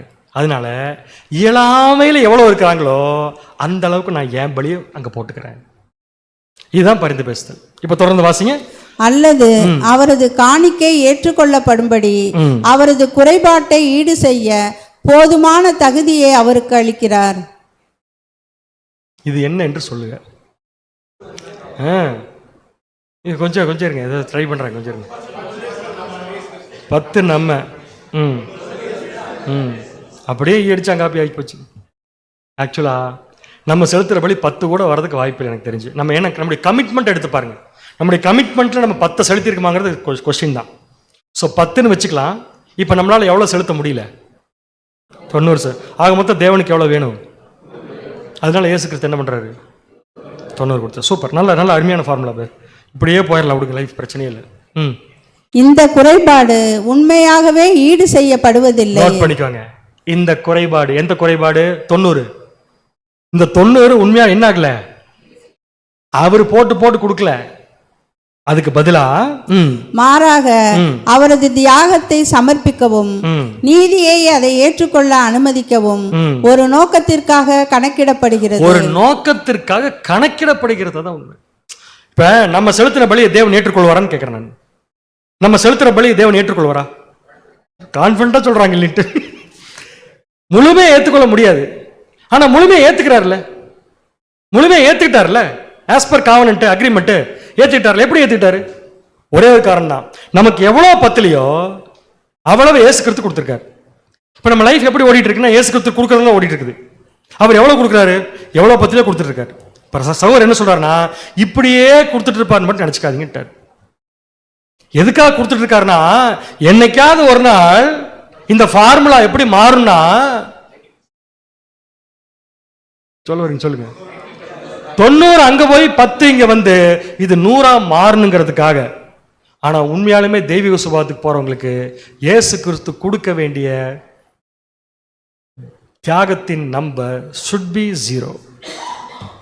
என்னைக்கு இயேசு கிறிஸ்து எனக்கு தேவை இல்லை, என்னால தேவனுக்கு பிரியமான பலி கொடுக்க முடியும் நம்ம சொல்றோமோ அன்னைக்கு தான் நம்ம சபை. அது வரைக்கும் பரிந்து பேசலையே தான் நம்முடைய வாழ்க்கை என்ன ஆயிட்டு இருக்கு? ஓடிட்டு இருக்கு. அதனாலதான் அப்போஸ்தலனாகிய பவுல் என்ன பண்ணாருன்னா உங்க பலி எல்லாம் தேவன் எப்படியாவது ஏத்துக்கணும்னு நான் தேவன்கிட்ட ஜெபம் பண்றேன்னு தான் சொன்னார். ஏத்துக்குவாருன்னு சொல்லல. நான் என்ன வசனத்தை பத்தி பேசிட்டு இருக்கேன்? இப்ப படிங்க. ரோமர் 12:1. ரோமர் 12:1. அப்படி இருக்க சகோதரரே, நீங்கள் உங்கள் சரீரங்களை பரிசுத்தமும் தேவனுக்கு பிரியமுமான ஜீவ பலியாக ஒப்பு கொடுக்க வேண்டும் என்று. இப்ப புரிஞ்சிருக்குமே, தேவனுக்கு பிரியமான ஜீவ பலியாக ஒப்பு கொடுக்க வேண்டும் என்று தேவனுடைய இரக்கங்களை முன்னிட்டு உங்களை வேண்டிக் கொள்கிறேன். இதுவே நீங்கள் செய்யத்தக்க புத்தியுள்ள ஆராதனை. சரி, எத்தனை பேர் டீச்சர் இருக்கீங்க இங்க? யாருமே இல்லை. ஆனால் டீச்சர்கிட்ட மார்க் வாங்கின ஒரு ஆள் இருக்கு. டீச்சர்கிட்ட மார்க் வாங்க நிறைய பேர் இருந்திருப்பாங்க. பார்த்தீங்க, இப்போ கூட சமீபத்தில் பார்த்தோம், கரெக்டாக ஒரு பிரதர் மேத்ஸில் 40 மார்க் வாங்கியிருக்காரு. எப்படி வாங்கினார்? தேவனுடைய கிருபையா? யாரது? டீச்சரோட கிருபை. சூப்பர். எப்படி ஆயிருக்கும்? பேப்பர் திருத்த பார்த்துருப்பாங்க, பேப்பர் திருத்தும் போது பார்த்துருப்பாங்க 38 வந்துருச்சு. இப்போ என்ன பண்ணுறது? இந்த 2 மார்க் போட்டாங்கல்ல, அது தேச துரோகம் தானே. இந்த 2 மார்க் போட்டது துரோகம். ஏன் தெரியுமா? அந்த டீச்சருக்கு அதை கொடுக்குற ரைட்ஸ் கிடையாது. அந்த 2 மார்க் கொடுக்குற ரைட்ஸ் டீச்சர் கிடையாது. ஆனா 90 மார்க் கொடுக்குற ரைட்ஸ் இயேசு கிறிஸ்துவுக்கு இருக்கு. எப்படி கிடைச்சது ரைட்ஸ்? அதுதான் 3.5 years லைஃப். அதுதான் நியூ கிரியேஷனோட சாக்ரிஃபைஸ். புரிஞ்சா நான் சொல்றது உங்களுக்கு? ஆனா அந்த டீச்சர் ஏன் 2 மார்க் போட்டாங்க? ஏன் போட்டாங்கன்னா, இப்படியே என்னை மாதிரி ஒரு டீச்சர் 2 போட்டு இவங்க பாஸ் பண்ணுவாங்கன்னு போடல. இன்னைக்கு போட்டு விட்டா இந்த பேப்பர் வாங்கி அந்த பையன் பார்த்து புரிஞ்சுக்குவான், யாரோ ஒருத்தர் கிருபையினால தான் நம்ம பாஸ் ஆயிருக்கோம், அடுத்த வருஷமாவது ஒழுங்கா படிக்கணும்னு புரிஞ்சுக்குவான்ல. அதே மாதிரி தான் இங்கே அனுதினமும் நம்ம லைஃபுடைய ஃபார்முலா எப்படி போயிட்டு இருக்குன்னா, தேவன் கிட்ட முழுமையா போயிட்டு இருக்கு. எப்படி முழுமையா போகுதுன்னா, 10வது இயேசு கிறிஸ்து கொடுக்குறார். இந்த வார்த்தையை ஆக்சுவலாக இந்த சப்ஜெக்ட் தமிழ் இருக்கான்னு எனக்கு ஞாபகம் இல்லை, தமிழில் இருந்தாலும் இல்லாட்டியும் சொல்கிறேன். அருமையான ஒரு வார்த்தையை தமிழில் கொடுத்துருக்காங்க சப்ஜெக்டை பற்றி. வாசிங்க. அந்த அப்படிப்பட்ட ஆகையால் இப்படிப்பட்ட அப்படிங்கிறது வாசிங்க சிஸ்டர். ஆகையால் இப்படிப்பட்ட ஒரு ஒப்பந்தத்தில் நுழைவதற்கு தகுதியற்றவன், ஆனால் கர்த்தராகிய இயேசு கிறிஸ்து அவனை ஆமோதித்தால் ஒப்பந்தம் செய்யப்படும். பேப்டிசத்தப்ப அப்படின்னு வச்சுக்கலாமா? நேரம் நம்ம பேப்டிசம் எடுக்கிறோம், அக்ரிமெண்ட்ல சைன் போடுறோம். தேவனே, எனக்கு நீங்க கொடுக்க போற வாழ்க்கையை ஜீவ பலியா ஒப்பு கொடுக்குறேன்னு சொல்லி சைன் போட்டோம். தேவன் பார்க்குறாரு, இது வாய்ப்பு கிடையாதுப்பா, இவங்கெல்லாம் கொடுக்க முடியாது, எனக்கு தான் தெரியுது நல்லா பார்த்தாலே. உடனே இயேசு கிறிஸ்து சொல்றாரு, ஆண்டவரே தேவனே, அவங்கள பார்க்காதீங்க, என்னை பாருங்க, என்னை மட்டும் பாருங்க. அவங்க ரெடி ஆகிற வரைக்கும் என்னை பாருங்க. அவங்க ரெடி ஆகிட்டாங்கன்னா அவங்கள மட்டும் பாருங்க. அவங்க ரெடி ஆகிறதுக்கு ஒரு டைம் வேணும்ல. அந்த டைமே எப்போதான் ஆரம்பிக்குதுன்னா, அவங்க கமிட்மெண்ட் கொடுத்தா தான் ஆரம்பிக்கும். அதனால கமிட்மெண்ட் இப்போ தானே கொடுத்துருக்குறாங்க, கொஞ்சம் வெயிட் பண்ணுங்க, அவங்கள நான் மாற்றி காமிக்கிறேன் அப்படின்னு சொல்லி என்ன பண்றாராமா? ஆமோதித்தாள். யார் ஆமோதித்தாள்? இயேசு கிறிஸ்து. தேவன் சொல்றாரு, ஓகே நானும் சைன் பண்ணிடுறேன் அக்ரிமெண்ட்ல, வச்சுக்கோ. இப்போ நம்மளாம் சைன் போட்டோம்ல பேப்டிஸ்ட்ல, அதுக்கு தேவனு சைன் போட்டிருக்காரு தெரியுமா? எப்படி சைன் போட்டார்? நம்மளை பார்த்தா போட்டாரு? நம்மளை பார்த்து போடல. இயேசு கிறிஸ்து நான் பார்த்துக்கிறேன்னு சொன்னதுனால கையெழுத்து போட்டார். போட்டாரா? இப்போ எப்படி நடந்துக்கிறோம் நம்ம? அதை ஏன் கேட்குறீங்க? இப்போ தொடர்ந்து வாசிங்க. நமது கர்த்தர் சொல்லுகிறதாவது நல்லது, நான் அவனை ஆமோதிக்கிறேன். அவனது உடன்படிக்கையின்படி அவன் தானாக முன்வந்து ஜீவனை கொடுக்கவில்லை என்றாலும், அவன் மரிக்கும்படியும் அந்த உடன்படிக்கையை நிறைவேற்றும்படியும் நான் பார்த்துக் கொள்கிறேன் என்று. இந்த வேர்ட் இருக்கு பாத்தீங்களா, நான் பார்த்துக்கிறேன். அது எவ்வளவு பெரிய வேர்டு தெரியுமா? இப்ப ஆக்சுவலா நம்ம வாழ்க்கை எதுல ஓடிட்டு இருக்கு தெரியுமா? நான் பார்த்துக்கிறேன் தான் ஓடிட்டு இருக்குது. அடுத்தது என்று உத்தரவாதம் அளிக்கிறேன். அவன் தன் மாம்சத்தை அழிவுக்கு ஒப்பு கொடுக்க மறுத்தால் இப்படியாக அவன் ஜீவனுக்கு அபாத்திரன் என்பதை நிரூபிக்கிறான். அவன் 2ஆம் மரணத்துக்கு போவான். ஆட்டோமேட்டிக்கா சொல்லிட்டாரு. ஒருவேளை அவன் நெகட்டிவ் மார்க்ல போயிட்டானா, 100க்கு மேல போடுறதுக்கு என்கிட்ட மார்க் இல்லை. அப்ப நீங்க என்ன பண்ணிக்கோங்க, அவனை செகண்ட். ஏன் செகண்ட் டெத் அவங்களுக்கு மட்டும்? கிரேஸ் மார்க்ல தான் வாழ்க்கையை ஓடுது, எதுக்கு செகண்ட் டெத்னு கேட்குறேன். அது என்ன துணிகர பாவம்? எனக்கு அதான் ரொம்ப நல்ல கொஸ்டின். துணிகர பாவம்னா என்ன, துணிகரம் இல்லாத பாவம்னா என்ன? அது ஒரு நாளைக்கு தனியாக ஒரு பட்டிமன்றம் வச்சுக்கலாம். ஒன்றும் இல்லை பேர், சிம்பிளா இந்த என் பிளேனுக்கு வந்தோம் இல்லையா பேப்டிஸ்டில், ஜஸ்டிஃபிகேஷன் பெற்று நீதிமான் ஆக்கப்பட்ட நிலைமைக்கு வந்தோம் இல்லையா? அந்த நீதிமான் ஆக்கப்பட்ட நிலைமையில் என்ன சொல்லி அக்ரிமெண்ட்டில் கையெழுத்து போட்டோம்? என்னுடைய சரீரங்களை, மாம்சீக வாழ்க்கையை, எனக்கு இருக்கிற வாழும் உரிமையை நான் உங்களுக்கே கொடுக்குறேன்னு சொல்லி தானே போட்டோம். போட்டோம்ல, போட்டது தான். இனிமேல் மாம்சீக வாழ்க்கை நமக்கு இல்லை, நம்மளே வேண்டாம்னு சொல்லிட்டோம்ல, இனி நமக்கு கிடையாது. நமக்கு கிடையாதுன்னு சொன்ன வாழ்க்கையை திருப்பி நமக்கு தேவன் கொடுப்பாரா? அப்போ கிடையாதுன்னு சொல்லி எதுக்கு போறேன்னு சொன்னமோ அதுக்கு மட்டும்தான் போக முடியும். ஸோ செகண்ட் டெத் தான். அப்போ இயேசு கிறிஸ்து ஆரோன் தனக்காகவும் தன் வீட்டாருக்காகவும் செலுத்தின பலியில் இவங்களுக்கும் சேர்த்து செலுத்துறார். எப்படி? இவங்க 10 வாங்க, நான் 90 போட்டுக்கிறேன், 10வது நான் கொடுத்துக்கிறேன். 20 வாங்கினா 80, 0 வாங்கினா அக்ரிமெண்ட் போனதோட சரி, சர்டிபிகேட் தொலைஞ்சு போச்சு. ஏசு கிறிஸ்து போய் சர்டிபிகேட் தேடி எடுத்துருவாரா? அப்ப 100% ஏசு கிறிஸ்து செய்யணும்னா அப்ப நம்ம எதுக்கு பேப்டிசம் எடுக்கணும்? அந்த கேட்டகரி தான் செகண்ட் டெத். இது நல்லா இருக்கு பாருங்க, படிக்கிறதுக்கு நல்லா இருக்குது. படிச்சு பாருங்க, அப்படி கொஞ்ச நேரம் மௌனமா படிச்சு பாருங்க மனசுக்குள்ளேயே. நமது அர்ப்பணம் பிளஸ் கிறிஸ்துவின் புண்ணியம் பிராக்கெட்ல நம்முடைய அபூர்ணத்துக்கு ஏற்ற அளவுக்கு அவர் கொடுக்கிறது ஈக்குவல் டு தேவனுக்கு ஏற்படும். தேவன் எதை மட்டும்தான் பார்ப்பாருங்க? ரிசல்ட்டை மட்டும் தான் பார்ப்பார். ஆனா பேப்டிஸ்ட்ல எப்படி சைன் போட்டார்னா ரிசல்ட் வந்துருன்னு சொல்லி சைன் போட்டார். ஏன்னா பரிந்து பேசுனது யாருன்னு கேட்டீங்கன்னா நம்முடைய ஆண்டவராகிய. இப்ப நீங்க மார்க் போடுங்க, நமது அர்ப்பணம் எவ்வளவு? நான் தலையை எடுத்து பார்க்க மாட்டேன் இந்த பக்கம். ஏதாவது ஒரு நம்பர் சொல்லுங்க. 50. இது சொல்லி முடிச்சுட்டு ரசல் பேர் கடைசி எழுதுறார், இந்த சலுகை ஸ்டாக் உள்ள வரை மட்டுமே. சரியான வேடுங்க. இந்த ஆஃபர் எந்த ஆஃபரு? நீங்க 10 வாங்கினாலும் தேவன் ஏத்துக்குவார் அப்படிங்கிற ஆஃபரு சுவிசேஷ யுகத்தில் மாத்திரமே. ரைட்? இப்ப சொல்லுங்க, சபைக்கு 2 பலி வேணுமா வேண்டாமா? வேணும். யார் செலுத்தணும்? ஒன்னு இயேசு கிறிஸ்து நமக்காக செலுத்தணும், இன்னொன்னு நாம நமக்காக செலுத்தணும். தெளிவான கொஸ்டின் பிரதர். ஒன்னு இயேசு கிறிஸ்து நமக்காக செலுத்தணும், இன்னொன்னு நாம நமக்காக செலுத்தணும். இதுல முதல்ல எது நடக்கணும்? எவ்வளவு விவரம் பாருங்க. அதாவது நம்மள பிறக்க முன்னாடி இயேசு கிறிஸ்து செலுத்தி வச்சிடணுமாமா, நம்ம பிறந்ததுக்கு அப்புறம் கொடுக்கணுமாமா. பதில் கரெக்ட், ஆனா யோசிக்கிறது தான் தப்பு. நான் 1 மார்க் வாங்கினா அவர் 99 போடுவாரு. அப்புறம் எப்படி இயேசு கிறிஸ்து ஃபர்ஸ்ட்? அப்ப இயேசு கிறிஸ்து கொடுத்துட்டு போன அந்த நியூ கிரியேஷனுடைய சாக்ரிஃபைஸ் இருக்கு, அது நமக்கு வரணும்னா முதல்ல நாம ஃபர்ஸ்ட் ஸ்டெப் எடுத்து வைக்கணும். அதான் பேசிக் சப்ஜெக்ட். எடுத்து வச்சோம்னா கொடுத்துக்கிட்டே இருப்பார். பேப்டிசம் எடுத்துட்டோம்னா மார்க் கவுண்ட் ஆக ஆரம்பிச்சிடும். அந்த மார்க் நம்முடைய இயலாமை கேட்ட அளவுக்கு அவர் என்ன பண்ணிருப்பார்னு போட்டிருப்பார். பின்னாடி கொஸ்டின், சபைக்கு 2 பலியா 1 பலியா? கொஸ்டின் வேற கேட்டீங்க வேற. இப்ப ஏன் மாத்துறீங்க? என்னை பொறுத்த வரைக்கும் உங்களுக்கு புரிஞ்சுக்கணுங்கிறதுக்காக தான் 2 பலின்னு சொன்னேன். ஆனா ஒரே பலி தான். எப்படின்னு கேட்டா, நம்மால செலுத்த முடியாதுதான் இயேசு கிறிஸ்து செலுத்துறாரு. நல்லா புரிஞ்சுக்கோங்க. நம்மால செலுத்த முடியாதான் இயேசு கிறிஸ்து. அப்படின்னு நம்முடைய பலி எப்படி? அவருடைய பலியுடைய எக்ஸ்டென்ஷன் தான் நம்முடைய பலி. அவர் ஒரு தடவை நமக்கு பலி செலுத்துறதும் நாம நமக்கு பலி செலுத்தும் 2 வேறு பலிகள் அல்ல. கிளியரா இருக்கா உங்களுக்கு? சோ ஆக மொத்தம் இயேசு கிறிஸ்து நமக்காக 3 வருஷம் வாழ்ந்த வாழ்க்கை எதுக்குன்னு கேட்டீங்கன்னா நமக்கு பரிந்து பேசுவதற்காக மட்டுமே. இப்போ கிளியரா புரிஞ்சுக்கணும்னு நினைக்கிறேன்.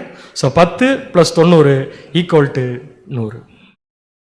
இந்த வாய்ப்பை சபை கொடுக்கறதுக்கு இயேசு கிறிஸ்து சாக்ரிஃபைஸ் பண்ணது தன்னுடைய புது சிருஷ்டி. சபை எப்ப பலி செலுத்த ஆரம்பிச்சதுன்னு பார்த்தோம். நம்ம திருத்துன்னு முடிக்கிறீங்களா? பேசிக் காவனன்ட்டுக்குள்ள வரப்ப ஃபுல் ஜஸ்டிஃபிகேஷன் வந்துட்டாங்க. உடன்படிக்கைக்குள்ள வரும் ஆவில் ஜெனிப்பிக்கப்படுறப்ப ஃபுல் ஜஸ்டிஃபிகேஷனுக்குள்ள வந்துட்டாங்க. அதுக்கப்புறம் கவுண்டிங் ஆகுது. 10வது இயேசு கிறிஸ்து கொடுத்துறாரு. இந்த 10வது இயேசு கிறிஸ்து கொடுக்குறாருல, அதுக்கு அவர்கிட்டங்கிறது கிரெடிட் 3 வருஷ வாழ்க்கை. Not ransom. ரேன்சம் ஜீவன் கொடுக்கறதுக்கு மட்டும்தான். ரேன்சம் வச்சுட்டு பரிந்து பேச முடியாது. அதனால ரேன்சம் கொடுத்துட்டு இருக்கிறப்பயே பரிந்து பேசுறதுக்காக 3 வருஷம் அவர் பாடுபட்டார். நான் கேட்ட கேள்வி என்ன ஆரம்பத்தில் சப்ஜெக்ட்ல, கிறிஸ்து எதுக்கு நமக்காக பாடுபடணும்? கிறிஸ்து அவருக்காக பாடுபடணும்னா அவர் ஏன் பாடுபட்டார்னா நமக்கு பின்னாடி வந்து பத்தாம போறத போடுறதுக்காக. அவர் தேவன் கேட்காத ஒரு விஷயத்தை என்ன பண்ணியிருக்காருன்னா செஞ்சிருக்காரு. அந்த கிரெடிட் தான் இப்ப நமக்கு கிடைக்குது. ஓகேங்களா? இப்ப இயேசு கிறிஸ்து 3 வருஷம் என்ன பண்ணார்? அவர் நினைச்சதை என்ன பண்ணியிருந்திருக்கலாம்? அவருடைய வேலை என்ன? நேரா வரணும், பரிபூர்ண மனுஷனா வரணும், பரிபூர்ண மனுஷனா சாகணும், அவ்வளவுதானே. அதுக்கு என்ன பண்ணியிருந்திருக்கலாம்? வந்து பிறந்து சரி 30 வயசு வரைக்கும் பேப்டிசம் எடுக்கல, ஒரு நியூ கிரியேஷனா மாறல. 30 வயசுல நியூ கிரியேஷனா மாறி 3 வருஷம் வீட்டுக்குள்ளே உட்கார்ந்து இருந்தாருன்னா எந்த பிரச்சனையும் இல்லை. ஏதாவது ப்ராப்ளமா இருக்குமா? 3 வருஷம் கழிச்சு நீசான் மாதம் 14ஆம் தேதி செத்து போயிருந்தாருன்னு வச்சுக்கோங்களேன், நோ ப்ராப்ளம். அவருடைய பலி தேவன் ஏத்திருப்பார். ஏன்னா வந்த நோக்கமா தானே. ஆனா 3 வருஷம் சும்மாவா இருந்தார் அவரு. ஏகப்பட்ட வேலை. என்ன பண்ணார் 3.5 வருஷம் அப்படின்னா, தேவன் கேட்டதையும் கொடுத்தாரு, கேட்காதையும் கொடுத்தாரு. சொல்லுங்க பார்க்கலாம், எங்கேயாவது இயேசு கிறிஸ்து தேவன் தம்பி நீ 24 hours ஒர்க் பண்ணுன்னு சொல்லியிருக்காரா? எவ்வளோ நேரம் ஒர்க் பண்ணுன்னு சொல்லியிருக்காரா தேவன்கிட்ட? சொன்னதில். ஆனால் ஆண்டவர் என்ன பண்ணாரு? குழிகளுக்கு நரிகளுக்கு குழிகள் உண்டு, ஆகாயத்து பறவைகளுக்கு கூடு உண்டு, மனுஷகுமாரனுக்கோ அப்படின்னு 24 hours ஒர்க் பண்ணியிருக்காரு. யார் ஒரு 24 hours ஒர்க் பண்ண சொன்னா? அப்படின்னு எப்படி ஒர்க் பண்ணியிருப்பார் தெரியுமா? பின்னாடி ஒரு குரூப் டைரெக்டாக தேவனோட உடன்படிக்கை பண்ண போகிறாங்க. அவங்க டைரெக்டாக தேவன்கிட்ட போய் நின்னாங்கன்னா செத்து போயிடுவாங்க. அதனால அவங்களுக்கு பரிந்து பேசுறதுக்கான வாய்ப்பை பெற்று கொடுக்கறதுக்காக இப்போ நான் எங்கிட்ட தேவன் கேட்காத சாக்ரிஃபைஸ் பண்ண ஆரம்பிக்கிறேன். இதுதான் அவருடைய வாழ்க்கை. யோசிச்சு பாருங்க, நம்ம எவ்வளோ சொஃபிஸ்டிகேட்டடாக இருக்கிறோம். ஆனால் தேவன் நம்மளை வேண்டான்னு சொல்லவே. நீங்கள் எப்படி வேணாலும் இருந்துக்கோங்க, எப்படி வேணாலும் இருந்துக்கோங்க, உடன்படிக்கை பண்ணதை மட்டும் கொடுத்துருங்க. ஏன்னா உங்களை நம்பி நானும் கையெழுத்து போட்டேன். என் பையன் ஆமோதிச்சார், அதுக்கு நான் கையெழுத்து போட்டு கொடுத்துட்டேன். கையெழுத்து போட்டு கொடுத்ததுக்கு மட்டும் உண்மையாக இருக்கு போதும். நீங்கள் காரில் போகிறீங்களோ, பஸ்ஸில் போகிறீங்களோ, ஏசியில் போகிறீங்களோ, நான் ஏசியில் போகிறீங்க, எதை பற்றி எனக்கு கவலை இல்லை. என்ன உடன்படிக்கை பண்ணீங்களோ அதை மட்டும் கொடுத்துருங்க போதும். நமக்கு இவ்வளவுதான். இயேசு கிறிஸ்துக்கு என்ன வேணுமோ அதை மட்டும் கொடுங்க, இல்லை என்ன இருக்கோ எல்லாத்தையுமே கொடு. அதுலயும் இயேசு கிறிஸ்து சக்சஸ் ஆனார் பாத்தீங்களா? அது ஆச்சரியம். வாசிங்க. நம் ஆண்டவரின் தியாகத்தின் தகுதி இதில் அடங்கி உள்ளது. அவர் தமது பூமிக்குரிய ஊழிய பாதையில் தமது நீதியான தரத்தை பேணி காத்து தமது உயிரை தியாகத்துடன் அளித்ததால் மனித தளத்தில் வாழும் உரிமை அவர் வசம் உள்ளது. இது வேற ஒரு பெரிய பிரச்சனைங்க. சிலுவையில மறிக்கிறப்ப பெரிய பிரச்சனை ஆகி போச்சு. எந்த விதத்திலுமே இயேசு கிறிஸ்து சாகிறதுக்கு தகுதியே இல்லை. ஏன்? எல்லாத்தையும் கொடுத்தாச்சு. என்ன கேட்டாரா கொடுத்தாச்சு, கேட்காதையும் கொடுத்தாச்சு. எப்படி போய் உயிரை கேட்கறத விட்ட முடியல. ஆனா பாவ நிவாரண பலியாக மற்றவர்களுடைய பாவம் அவர் மேல் சுமத்தப்பட்டு அவர் மரிச்சார். Okay, good. வாழும் உரிமை அவர் வசம் உள்ளது. அடுத்த வாசிங்க. அந்த உரிமையை அவர் நீதியின் கரங்களில் ஒப்படைத்துள்ளார். இதன் மூலம் திருச்சபையின் ஒவ்வொரு உறுப்பினருக்கும் உள்ள குறைபாடுகளை ஈடு செய்ய தேவையானவற்றை ஈடு செய்வதற்கான அடிப்படையை இது உருவாக்குகிறது. திருச்சபை தனது தியாகத்தை முடித்து திரைக்கு அப்பால் சென்றவுடன், எந்த திரைக்கு? நல்ல வேளை கேட்டேன். செத்து பிற்பாடு. ஆமா, இந்த சரீரத்திலிருந்து அடுத்த சரீரத்துக்கு போற முடியும். அதுக்கு பேர் தான் திரையை கடக்கிறது. திரையை கடந்தவுடன் இந்த தகுதி உலகின் பொருட்டு பயன்படுத்துவதற்காக வெளியிடப்படும். கடைசியில் படிச்சுக்கலான்னு தெரியல, கவனிச்சுக்கலான்னு தெரியல. இப்போ நம்ம கொடுக்குற சேம் கிரெடிட் உலக ஜனங்களுக்கு போயிடும். But not as advocate, as a mediator. ஞாபகம். ஸோ அவர் lord who now has become advocate makes up to each one of the church what he lacks of being a perfect human being. ஒரு பரிபூர்ண மனுஷனா இருக்கிறதுக்கு என்னெல்லாம் நம்மகிட்ட குறை இருக்கோ எல்லாத்தையும் ஒரு அட்வொகேட்டா இருந்து அவரு ஈடு செய்து கொண்டிருக்கிறார் பிதாவாகிய தேவன் கிட்ட. சரி, நம்ம ஊர்ல ஒரு அட்வொகேட் நமக்காக வச்சோம்னா, நம்ம ஊர்ல ஒரு பிரச்சனை, நமக்கு ஒரு பிரச்சனை, கோர்ட்டுக்கு போவீங்களா? நான் கோபமா இருக்கிறேன்னா சந்தோஷமா இருக்கேன்னு பார்த்து பதில் சொல்லாதீங்க. கோர்ட்டுக்கு போவீங்களா, போக மாட்டீங்களா? இப்போ ஏதாவது பிரச்சனை வந்தால் என்ன பண்ணுவீங்க? அப்புறம் மாற்றக்கூடாது இந்த பேச்சை. எப்பேற்பட்ட பிரச்சனை யார் பண்ணாலும் சரி, யார்கிட்ட தான் போகணும்? தேவன்கிட்ட. கோர்ட்டுக்கு போனீங்க, முடிச்சது, அவ்வளோதான். ஓகே, சாரி, ஒரு எக்ஸாம்பிள் வச்சுக்கலாம். நமக்கு ஒரு பிரச்சனை, நம்ம ஒரு அட்வொகேட்டை ஃபிக்ஸ் பண்ணுறோம் அப்படின்னா, அந்த அட்வொகேட் ஒருத்தர் நமக்காக பரிந்து பேசுவார்ல, எங்கே போய்? ஜட்ஜு முன்னாடி. அந்த அட்வொகேட்டுக்கும் இந்த அட்வொகேட்டுக்கு என்ன வித்தியாசம்? அது பாவமான மனுஷன். சூப்பர், அருமையான பாவம் அவரு. அவர் ஃபீஸ் வாங்குவார், இவர் ஃபீஸ் வாங்க மாட்டார். நல்ல பதில். ஒண்ணுமே பண்ண முடியாது உங்களெல்லாம். இதுக்கு ஒரு மார்க் போடணும். அப்புறம் முக்கியமான பாயிண்ட் என்ன வரலையே? இல்ல நம்ம ஃபிக்ஸ் பண்ற ஜட்ஜு நம்ம பொய் சொன்னாலும் பொய் சொல்லுவார். நம்ம தான் பணம் கொடுக்குறோம். ஆனா இந்த ஜட்ஜு பொய் சொல்லுவாரா? இந்த பதில் நீங்க சொல்லவே இல்லையே. The work of the advocate. வாசிங்க இப்ப. வக்கீல் என்ற சொல் ஒரு நட்பான மற்றும் திறமையான பிரதிநிதியை குறிக்கிறது. நாம் ஒரு வழக்கறிஞரை நியமித்தால் அவர் நமக்காக நீதிமன்றத்திற்கு சென்று நமக்கு எதிராக எழக்கூடிய எந்த வழக்கிலும் நமக்காக ஆஜராக நம் வக்கீலாக தன்னை பதிவு செய்து கொள்வார். அவருடைய உதவி நமக்கு தேவைப்பட்டால் நம் வழக்கறிஞராக அவருக்கு தகவல் அனுப்பும்படி செய்வோம். உலகத்தில் இருக்கக்கூடிய கோர்ட்டுக்கு போறதுக்கு வக்கீலை நாம அப்பாயின்ட் பண்ணுவோம். ஆனால் நமக்காக லைஃப்ல இன்னைக்கு வரைக்கும் தேவன்ட்டு ஒர்க் பண்ணிட்டு இருக்கிற வக்கீல அப்பாயின்ட் பண்ணது நாம இல்லை, பிதாவாகிய தேவன். வசனம் வாசிக்கலாம். எபிரேயர் 9:24. எபிரேயர் 9:24.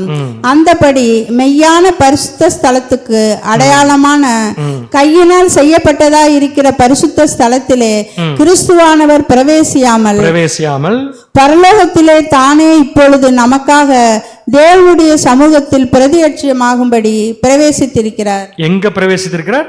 பரலோகத்தில் இப்பொழுது தேவனுடைய சமூகத்தில் நமக்காக பிரதியுச்சமாகும்படி பிரவேசித்திருக்கிறார்.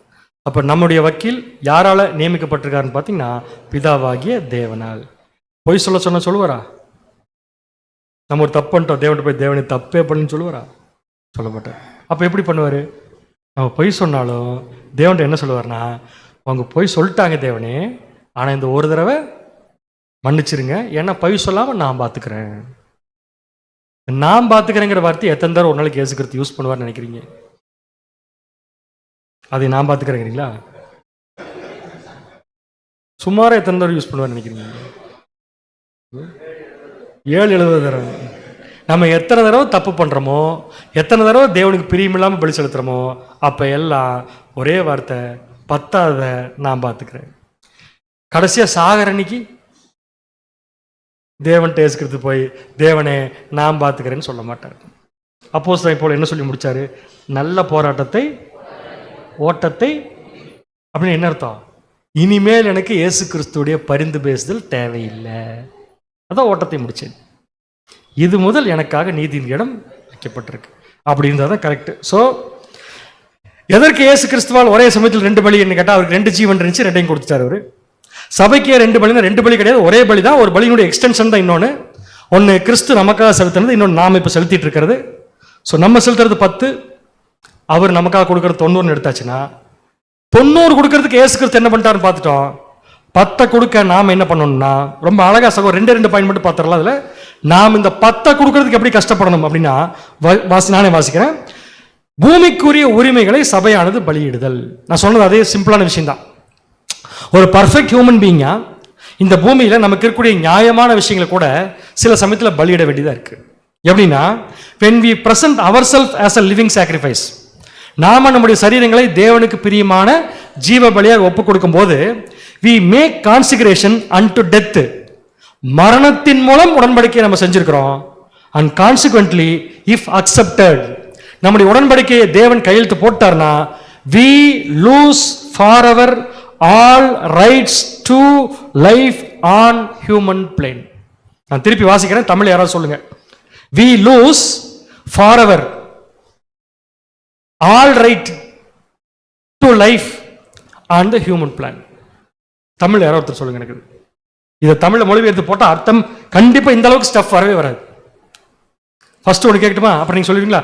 we lose அப்படின்னு அர்த்தம் எல்லாமே. foreverனா எப்பவுமே, எல்லாத்தையுமே எப்பவுமே இழந்துட்டோம் நம்ம. எப்ப? அது எங்க எப்ப யாரும் இழந்தா அப்படிங்கிறீங்களா? இப்பதான் சவுண்ட் உள்ள போது பாத்தீங்களா? இதுதான் பிரச்சனை. எல்லாத்தையுமே எப்பவுமே நம்ம இழந்துட்டோம். எதெல்லாம் இழந்தோம்னு கேட்டீங்கன்னா, all right to life on human plane. மனுஷனே கிடையாது நம்மளாம், தெரியுமா உங்களுக்கு? நம்மளாம் மனுஷனே கிடையாது. இப்படி பாக்குறீங்க? கிடையாது. ஏன் தெரியுமா? நம்ம மனுஷனா இருக்கிறது எதுக்குன்னா, அழியாமைக்குள்ள போறதுக்காக இருக்கிறோம், மனுஷனா இருக்கிறதுக்காக இல்லை. ஆனா பூமியில் நம்ம போடுற பிளான் எல்லாம் எதுக்கு இருக்கிறதுக்கு? எதுக்கான பிளானு? என் குழந்தை எந்த ஸ்கூல்ல படிக்கணும், என் பையன் என்ன ஆகணும், பொண்ணுக்கு எப்படிப்பட்ட மாப்பிள்ளை பார்க்கணும், இதெல்லாம் என்ன என்ன பிளானு? அப்படின்னா என்ன பண்ணல? நம்ம கான்சிகரேஷனே பண்ணல. பொய் கையெழுத்து எங்கேயா நீங்க போட்டிருக்கீங்களா? பொய் சாட்சி கையெழுத்து எங்கேயா போட்டிருக்கீங்களான்னு கேட்டேன். நான் வேற எதுவும் கேட்கல, உங்களுக்கு பயந்து பொய் கையெழுத்து போட்டதில்லை. நம்ம பேப்டிசம் ஒன்று எடுத்தோம் இல்லையா, அது ஒரு கையெழுத்து போட்டோம் இல்லையா? போட்டிங்களா போடலையா? அது உண்மையான கையெழுத்தா பொய் கையெழுத்தா? அது எப்போ உண்மையான கையெழுத்தா மாறும்? எல்லாம் லூஸானா தான் மாறும். கடைசி லைன் பாருங்க. we are beheaded so far as all earthly hopes or aims are concerned. உலகத்தின் ஆசைகள், உலகத்துடைய விருப்பங்கள் இவைகளை பொறுத்தவரை நாம் ஏற்கனவே சிறைச்சேதம் பண்ணப்பட்டவர்கள். தமிழ்ல கரெக்டா சொல்ல போனா தலையில்லாத முண்டங்கள். ஏதாவது பிளான் வச்சிருக்கீங்களா? ஃபியூச்சர் பிளான் ஏதாவது வச்சுன்னா வச்சுக்கோங்க. டெய்லி பொய் கையெழுத்து தான் போட்டிருக்கோம் அர்த்தம் நம்ம. ஸோ இதே வார்த்தை அடுத்தது இருக்கு, அதனால அங்கே போயிடுறேன். 3வது கொஸ்டின், சபையின் பலி இல்லாமல் உலக ஜனங்களுக்கு ரட்சிப்பு கிடையாதா?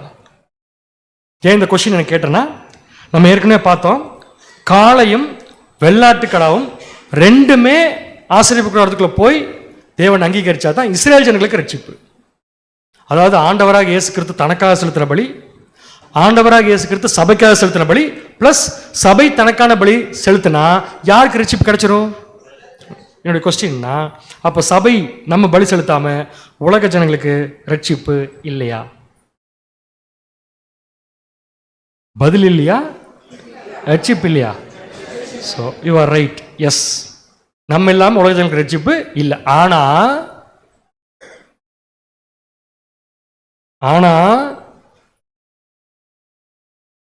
உலக ஜனங்க ரட்சிப்புக்கு நம்ம தான் காரணம்னு சொல்றது தப்பு.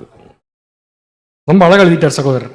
வாசிங் ஸ்டெப்ல இந்த பரிமாற்றத்தில் நம்மை நமது கர்த்தர் புது சிருஷ்டியாக, அவரது சரீரத்தின் அங்கங்களாக, நமது சரீரத்தை அவரது சரீரமாக ஏற்றுக்கொள்கிறார். சரீரமாக ஏற்றுக்கொள்கிறார். Next point. ஆகையால் சபையின் மாம்சத்தின் பலியானது அவரது பலியின் தொடர்ச்சியாக இருக்கிறது. கிறிஸ்து ஒரு வழியை நமக்கு ஏற்படுத்தி கொடுக்காம நம்முடைய பலி தேவன்ட்ட போகாது. அப்படின்னா அவர் செலுத்தின பலியுடைய தொடர்ச்சி தான் நம்முடைய பலியை தவிர நம்முடைய பலி தான் உலக ஜனங்கள் ரட்சிப்பு காரணம் என்ன பண்ண முடியாது. ஒன்னே ஒன்று வேணா சொல்லலாம், இன்னும் உலக ஜனங்களுக்கு ரட்சிப்பு வராமல் இருக்கிறது காரணம் நாம தான். அதை வேணா சொல்ல முடியும். ரைட். ஸோ நாம தான் காரணம் சொல்றது தப்பு, நமக்கு அதில் பங்கு இருக்குன்னு சொல்றதுதான் கரெக்டா இருக்கும். இதை வாசிங் ஸ்டெப் கீழே நான் போடுறது. உலக ரட்சிப்பிற்கு நம்முடைய தியாகம் எதுவும் அவசியமில்லை, அவசியமே கிடையாது. ஏனெனில் எல்லா தகுதியும் நம்முடைய கர்த்தராகிய இயேசுவிடமே உள்ளது என்ற எண்ணத்தை நாம் மனதில் ஆழமாக பதிய வைக்க வேண்டும். இருப்பினும் கர்த்தர் நிறைவேற்றி வரும் தெய்வீக திட்டத்தின்படி சபை தனது கர்த்தருடன் தற்போதைய தியாகங்களில் பங்கெடுக்க அனுமதிக்கப்படுகிறது. அருமையான பாயிண்ட்ங்க. இயேசு கிறிஸ்துவோட சேர்ந்து தியாகங்கள்ல பங்கெடுக்கிறதுக்கு ஒரு வாய்ப்பு கிடைச்சிருக்கு. பிகாஸ் ஆஃப் த காவனன்ட், நம்ம போட்ட உடன்படிக்கையினால. தனி நபர்களாகவோ தனிப்பட்ட ரீதியிலோ அல்ல, மாறாக அவருடைய சரீரத்தின் உறுப்பினர்களாகவே உடலாக, ஆனாலும் சபையை ஏற்றுக்கொள்ள செய்வது நம்முடைய கர்த்தரின் சொந்த தகுதியே ஆகும். கிறிஸ்துடைய சரீரத்தில் அங்கமானதுனாலதான் நமக்கு இந்த வாய்ப்பு கிடைச்சிருக்கே தவிர அவர் இல்லாம நாம இந்த பலி செலுத்த முடியும்னு சொல்ல முடியாது. அப்ப நம்ம பலினாலதான் உலக ஜனங்கள் ரட்சிப்புக்குள்ள போறாங்கன்னு சொல்றது முற்றிலும் தவறான காரியம். சோ 3வது கொஸ்டின், சபையின் பலி இல்லாமல் உலக ஜனங்களுக்கு ரட்சிப்பு கிடையாதா? ஆமா, கிடையாது. ஆனா சபை தான் காரணம் சொல்றது தவறு. 4வது கொஸ்டின், பாவ நிவாரண பலியில் சபையின் பங்கு என்ன?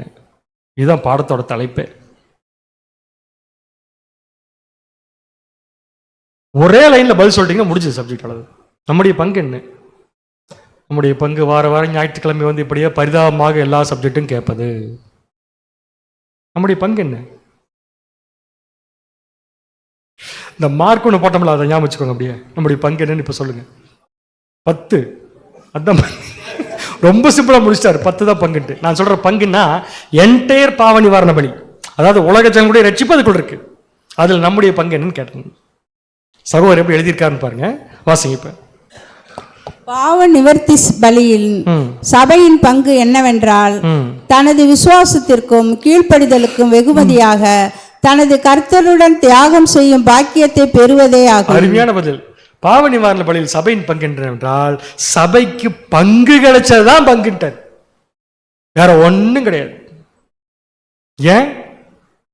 ஏன்னா முதல் பலி தேவனால் அங்கீகரிக்கப்படாம வெள்ளாட்டு பலி உள்ள போகவே முடியாது, டச் பண்ண கூட முடியாது. ரெண்டாவது, அவர் பலி செலுத்தாம நாம மட்டும் பலி செலுத்த நினைச்சாலும் நம்முடைய பலி தேவனால் ஏற்றுக்கொள்ளப்பட மாட்டார். அதனால இந்த என்டையர் உலக ஜனங்களுடைய ரட்சிப்பு என்கிற ப்ராசஸ்ல சபையினுடைய பங்கு என்னன்னா, பங்கு பெறுவதற்கு நமக்கு கிடைச்ச சான்ஸ் தான் ஒரு பங்கு. பங்கு பெறது மட்டும்தான் நம்ம பங்கு. கம்ப்ளீட்டா யாருடைய ரெஸ்பான்சிபிலிட்டின்னு கேட்டீங்கன்னா நம்முடைய ஆண்டவராகிய இயேசு கிறிஸ்து. Washing strip. கர்த்தருடைய பங்கு அவர் அந்த பலியின் பலியானதை ஏற்றுக்கொள்ளும் போது தொடங்குகிறது. சபையின் பலி ஏற்றுக்கொள்ளும் போது கர்த்தருடைய பங்கு துவங்குகிறது.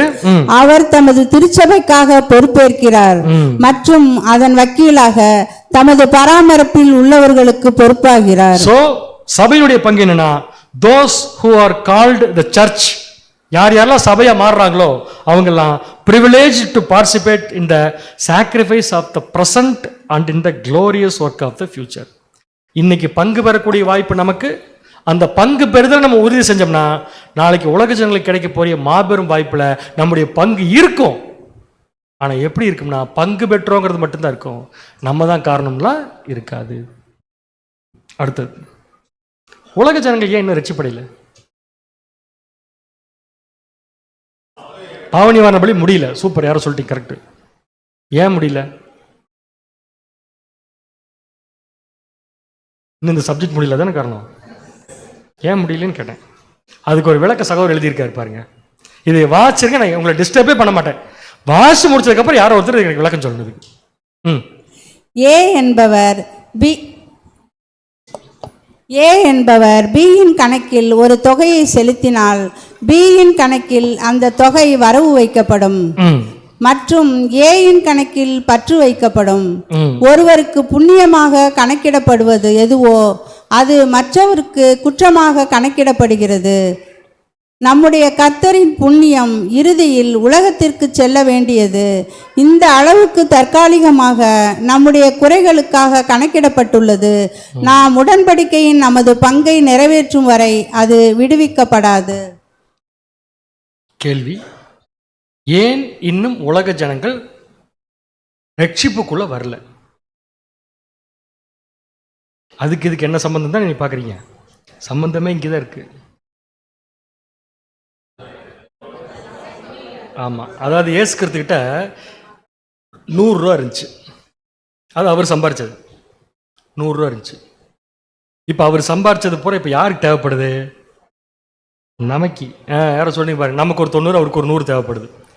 இப்ப அவர்கிட்ட இருக்க அந்த 100 ரூபாய நமக்கே செலவு பண்ணிட்டு இருக்காரு. ஏன்? நம்ம தான் முட்டை வாங்கிட்டு இருக்கிறோம், மார்க்கு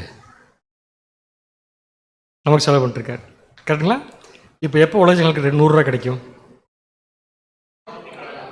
ஏசுக்கு ஆண்டவரே எங்களுக்கு வேண்டாம், போதும், நானே முழுசா தேவனுக்கு என் பலியை கொடுத்துக்கிறேன் அப்படின்னு சொல்ல தயாராகிட்டோம்னா இப்போ 100 ரூபா யாருக்கு திரும்பி போயிடும்? ஏசுக்கிறதுக்கு போயிடும். இப்போ ஏசுக்கிறது யாருக்கு அதை கொடுக்கலாம்? இப்போ எப்படி? மத்தியஸ்தம் பண்ணுதல். நமக்கு இப்போ அட்வொகேட்டாக 100 ரூபா கொடுத்துட்ருக்காரு. நம்ம எல்லாரும் கோர்ஸ் முடிச்சு அந்த 100 ரூபா நமக்கு செலவு பண்ண வேண்டியது இல்லைன்னா அந்த 100 ரூபா ஆட்டோமேட்டிக்காக யாருக்கு போயிடும்? யாரும் தப்பாக நினச்சிக்கலாம், ஒரு ஸ்டேட்மெண்ட் மட்டும் சொல்கிறேன், நல்லா மனசில் மறையக்கூடாதுங்கிறதுக்காக சொல்கிறேன். இன்னைக்கு ரோட்டில் ஒருத்தர் ஏன் பிச்சை எடுத்துகிட்டு இருக்காரு? தப்பாக நினச்சக்கூடாது, யாரும் உங்களை திட்டல, என்னை தான் திட்டிக்கிறேன் நான். ஏன் ஒருத்தர் ரோட்டில் இன்னைக்கு பிச்சை எடுத்துகிட்டு இருக்காரு? நாம் இன்னும் பிச்சை எடுத்துகிட்டு இருக்கிறதுனால அவர் பிச்சை எடுத்துகிட்டு இருக்காரு. ஸ்டேட்மெண்ட் கரெக்டாக தப்பா? நம்ம யார்கிட்ட எடுத்துகிட்டு இருக்கோம்? ஆண்டவரே 10 ஆண்டவரே போகாது, தேவன் அங்கீகரிக்க மாட்டார் ஆண்டவரே, நாங்கள் பேப்டிசம் எடுத்தோம் ஆண்டவரே, ஆனால் முடியல ஆண்டவரே அப்படின்னு டெய்லி அவர்கிட்ட நம்ம எடுத்துகிட்டு இருக்கிறோம். அதனால அவர் நமக்கே போட்டிருக்காரு, போட வேண்டியவங்களுக்கு போடாமல் நின்று கிடக்கு. இனி மறக்க மாட்டேங்குது இதையே. அப்போ நம்ம டெய்லி என்ன எடுத்துகிட்டு இருக்கோம்? ஐயோ, சொல்கிறதுக்கே பயமாக இருக்கு நமக்கு. இந்த லைஃப் நமக்கு வேண்டவே வேண்டாம். சீக்கிரம் எப்படி தான் போய் முடிக்கணும்னு கேட்டிங்கன்னா, உலக ஜனங்களுடைய ரட்சிப்புக்காக மட்டும் இல்லை, நம்முடைய பார்ட்டை நம்ம கரெக்டாக செஞ்சு முடிக்கிறது ரொம்ப முக்கியமான விஷயம். ஸோ எப்படி கிறிஸ்துவால் ஒரே சமயத்தில் 2 பலி கொடுக்க முடிஞ்சிச்சு? பதில் சொல்லி நான் முதல்ல இருந்து ஆரம்பிப்பேன். எனக்கு நைட் தான் ட்ரெயின். அவர்கிட்ட எத்தனை ஜீவன் இருந்துச்சு? 2 ஜீவன். என்னென்ன ஜீவன்? பரிபூர்ண ஜீவன், பரிபூர்ண ஜீவன் எப்போ அவருக்கு கிடைச்சது? பூமிக்கு வரும்போது. அதை வச்சு அவர் என்ன கொடுத்தாரு? ஈடு பலி கொடுத்தார். அது யார் யாருக்கு அப்ளை ஆகும்? நமக்கும் உலக ஜனங்களுக்கு. ரெண்டாவது பரிபூர்ண ஜீவன், அது தேவனை கேட்கவே இல்லை, ஆனால் கொடுத்தாரு. அதையும் ஒரு பலியாக கொடுத்துட்டார். அது யாருக்கு இப்போ என்ன பிரயோஜனம் கொடுக்குது?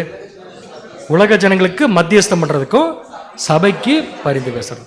சூப்பர். ரெண்டாவது, சபைக்கு மட்டும் இதுக்கு 2 பலி,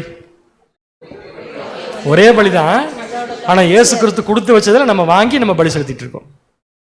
அடுத்தது, சபையினுடைய பலி இல்லாமல் உலக ஜனங்களுக்கு ரட்சிப்பு கிடையாதா? கிடையாது. ஆனால் சபை தான் காரணம்னு சொல்லக்கூடாது. ஆக்சுவலாக நம்ம என்ன எடுத்துட்டு இருக்கிறோம், இப்போ சொல்ல வேண்டாம் நீங்கள் போதும். பாவ நிவாரண பலியில் சபையின் பங்கு என்னன்னா, நமக்கெல்லாம் இந்த வாய்ப்பு கிடைச்சதே பெரிய விஷயம். அவ்வளோதான். பங்கு பெறது தான் இருக்கிறதுல பெரிய வாய்ப்பை தவிர நம்ம தான் காரணங்கிறது தப்பு. இதற்காகவே நீங்கள் அழைக்கப்பட்டு இருக்கிறீர்கள். முதல்ல ஆரம்பிக்கலீங்க, பயந்துடாதீங்க. ஏனெனில் கிறிஸ்துவும் யாருக்காக பாடுபட்டு இப்போ, ஏன்னா அவருக்காக பாட வேண்டிய அவசியமே இல்லை, ஏன்னா பரிபூர்ணம். அவர் பாடுபட்டது யாருக்காகனா, நமக்கு பரிந்து பேசுவதற்காக பாடுபட்டு நீங்கள் தம்முடைய அடிச்சோலை தொடர்ந்து வரும்படிக்கு மாதிரியை பின்வைத்து போயிட்டாரு. ஸோ பாவ நிவாரண பலியில் சபையின் பங்கு முடிஞ்சது. இந்த சப்ஜெக்ட் உங்களுக்கு புரிஞ்சுன்னா இதுக்கப்புறம் இதே மாதிரி ஒரு 50-60 சப்ஜெக்ட் இருக்கும். கொஸ்டின் மட்டும் போட்டு போயிடுறேன், ஏற்கனவே கேட்ட கொஸ்டின் தான். ஏன் நமக்கு advocate work, credit same credit, new கிரியேஷனை வச்சு அவர் சம்பாதிச்ச அந்த 100 ரூபாயை நமக்கு கொடுக்குறப்ப அட்வொகேட்டு, உலக ஜனங்களுக்கு கொடுக்குறப்ப மீடியேட்டர்.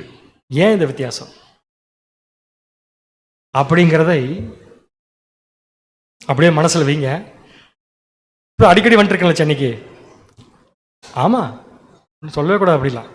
அந்த சமயத்தில் கடவுள் சித்தமாக இருந்தால் அந்த சப்ஜெக்ட் நம்ம பார்க்கலாம். கோயம்புத்தூர் சிடி ரேக்லிஷாவுடைய அனைவருடைய அன்பின் வாழ்த்துக்களை உங்களுக்கு தெரிவித்துக் கொள்கிறேன். தேவன் தாமே நம் அனைவரையும் ஆசீர்வதிப்பாராக. ஆமென்.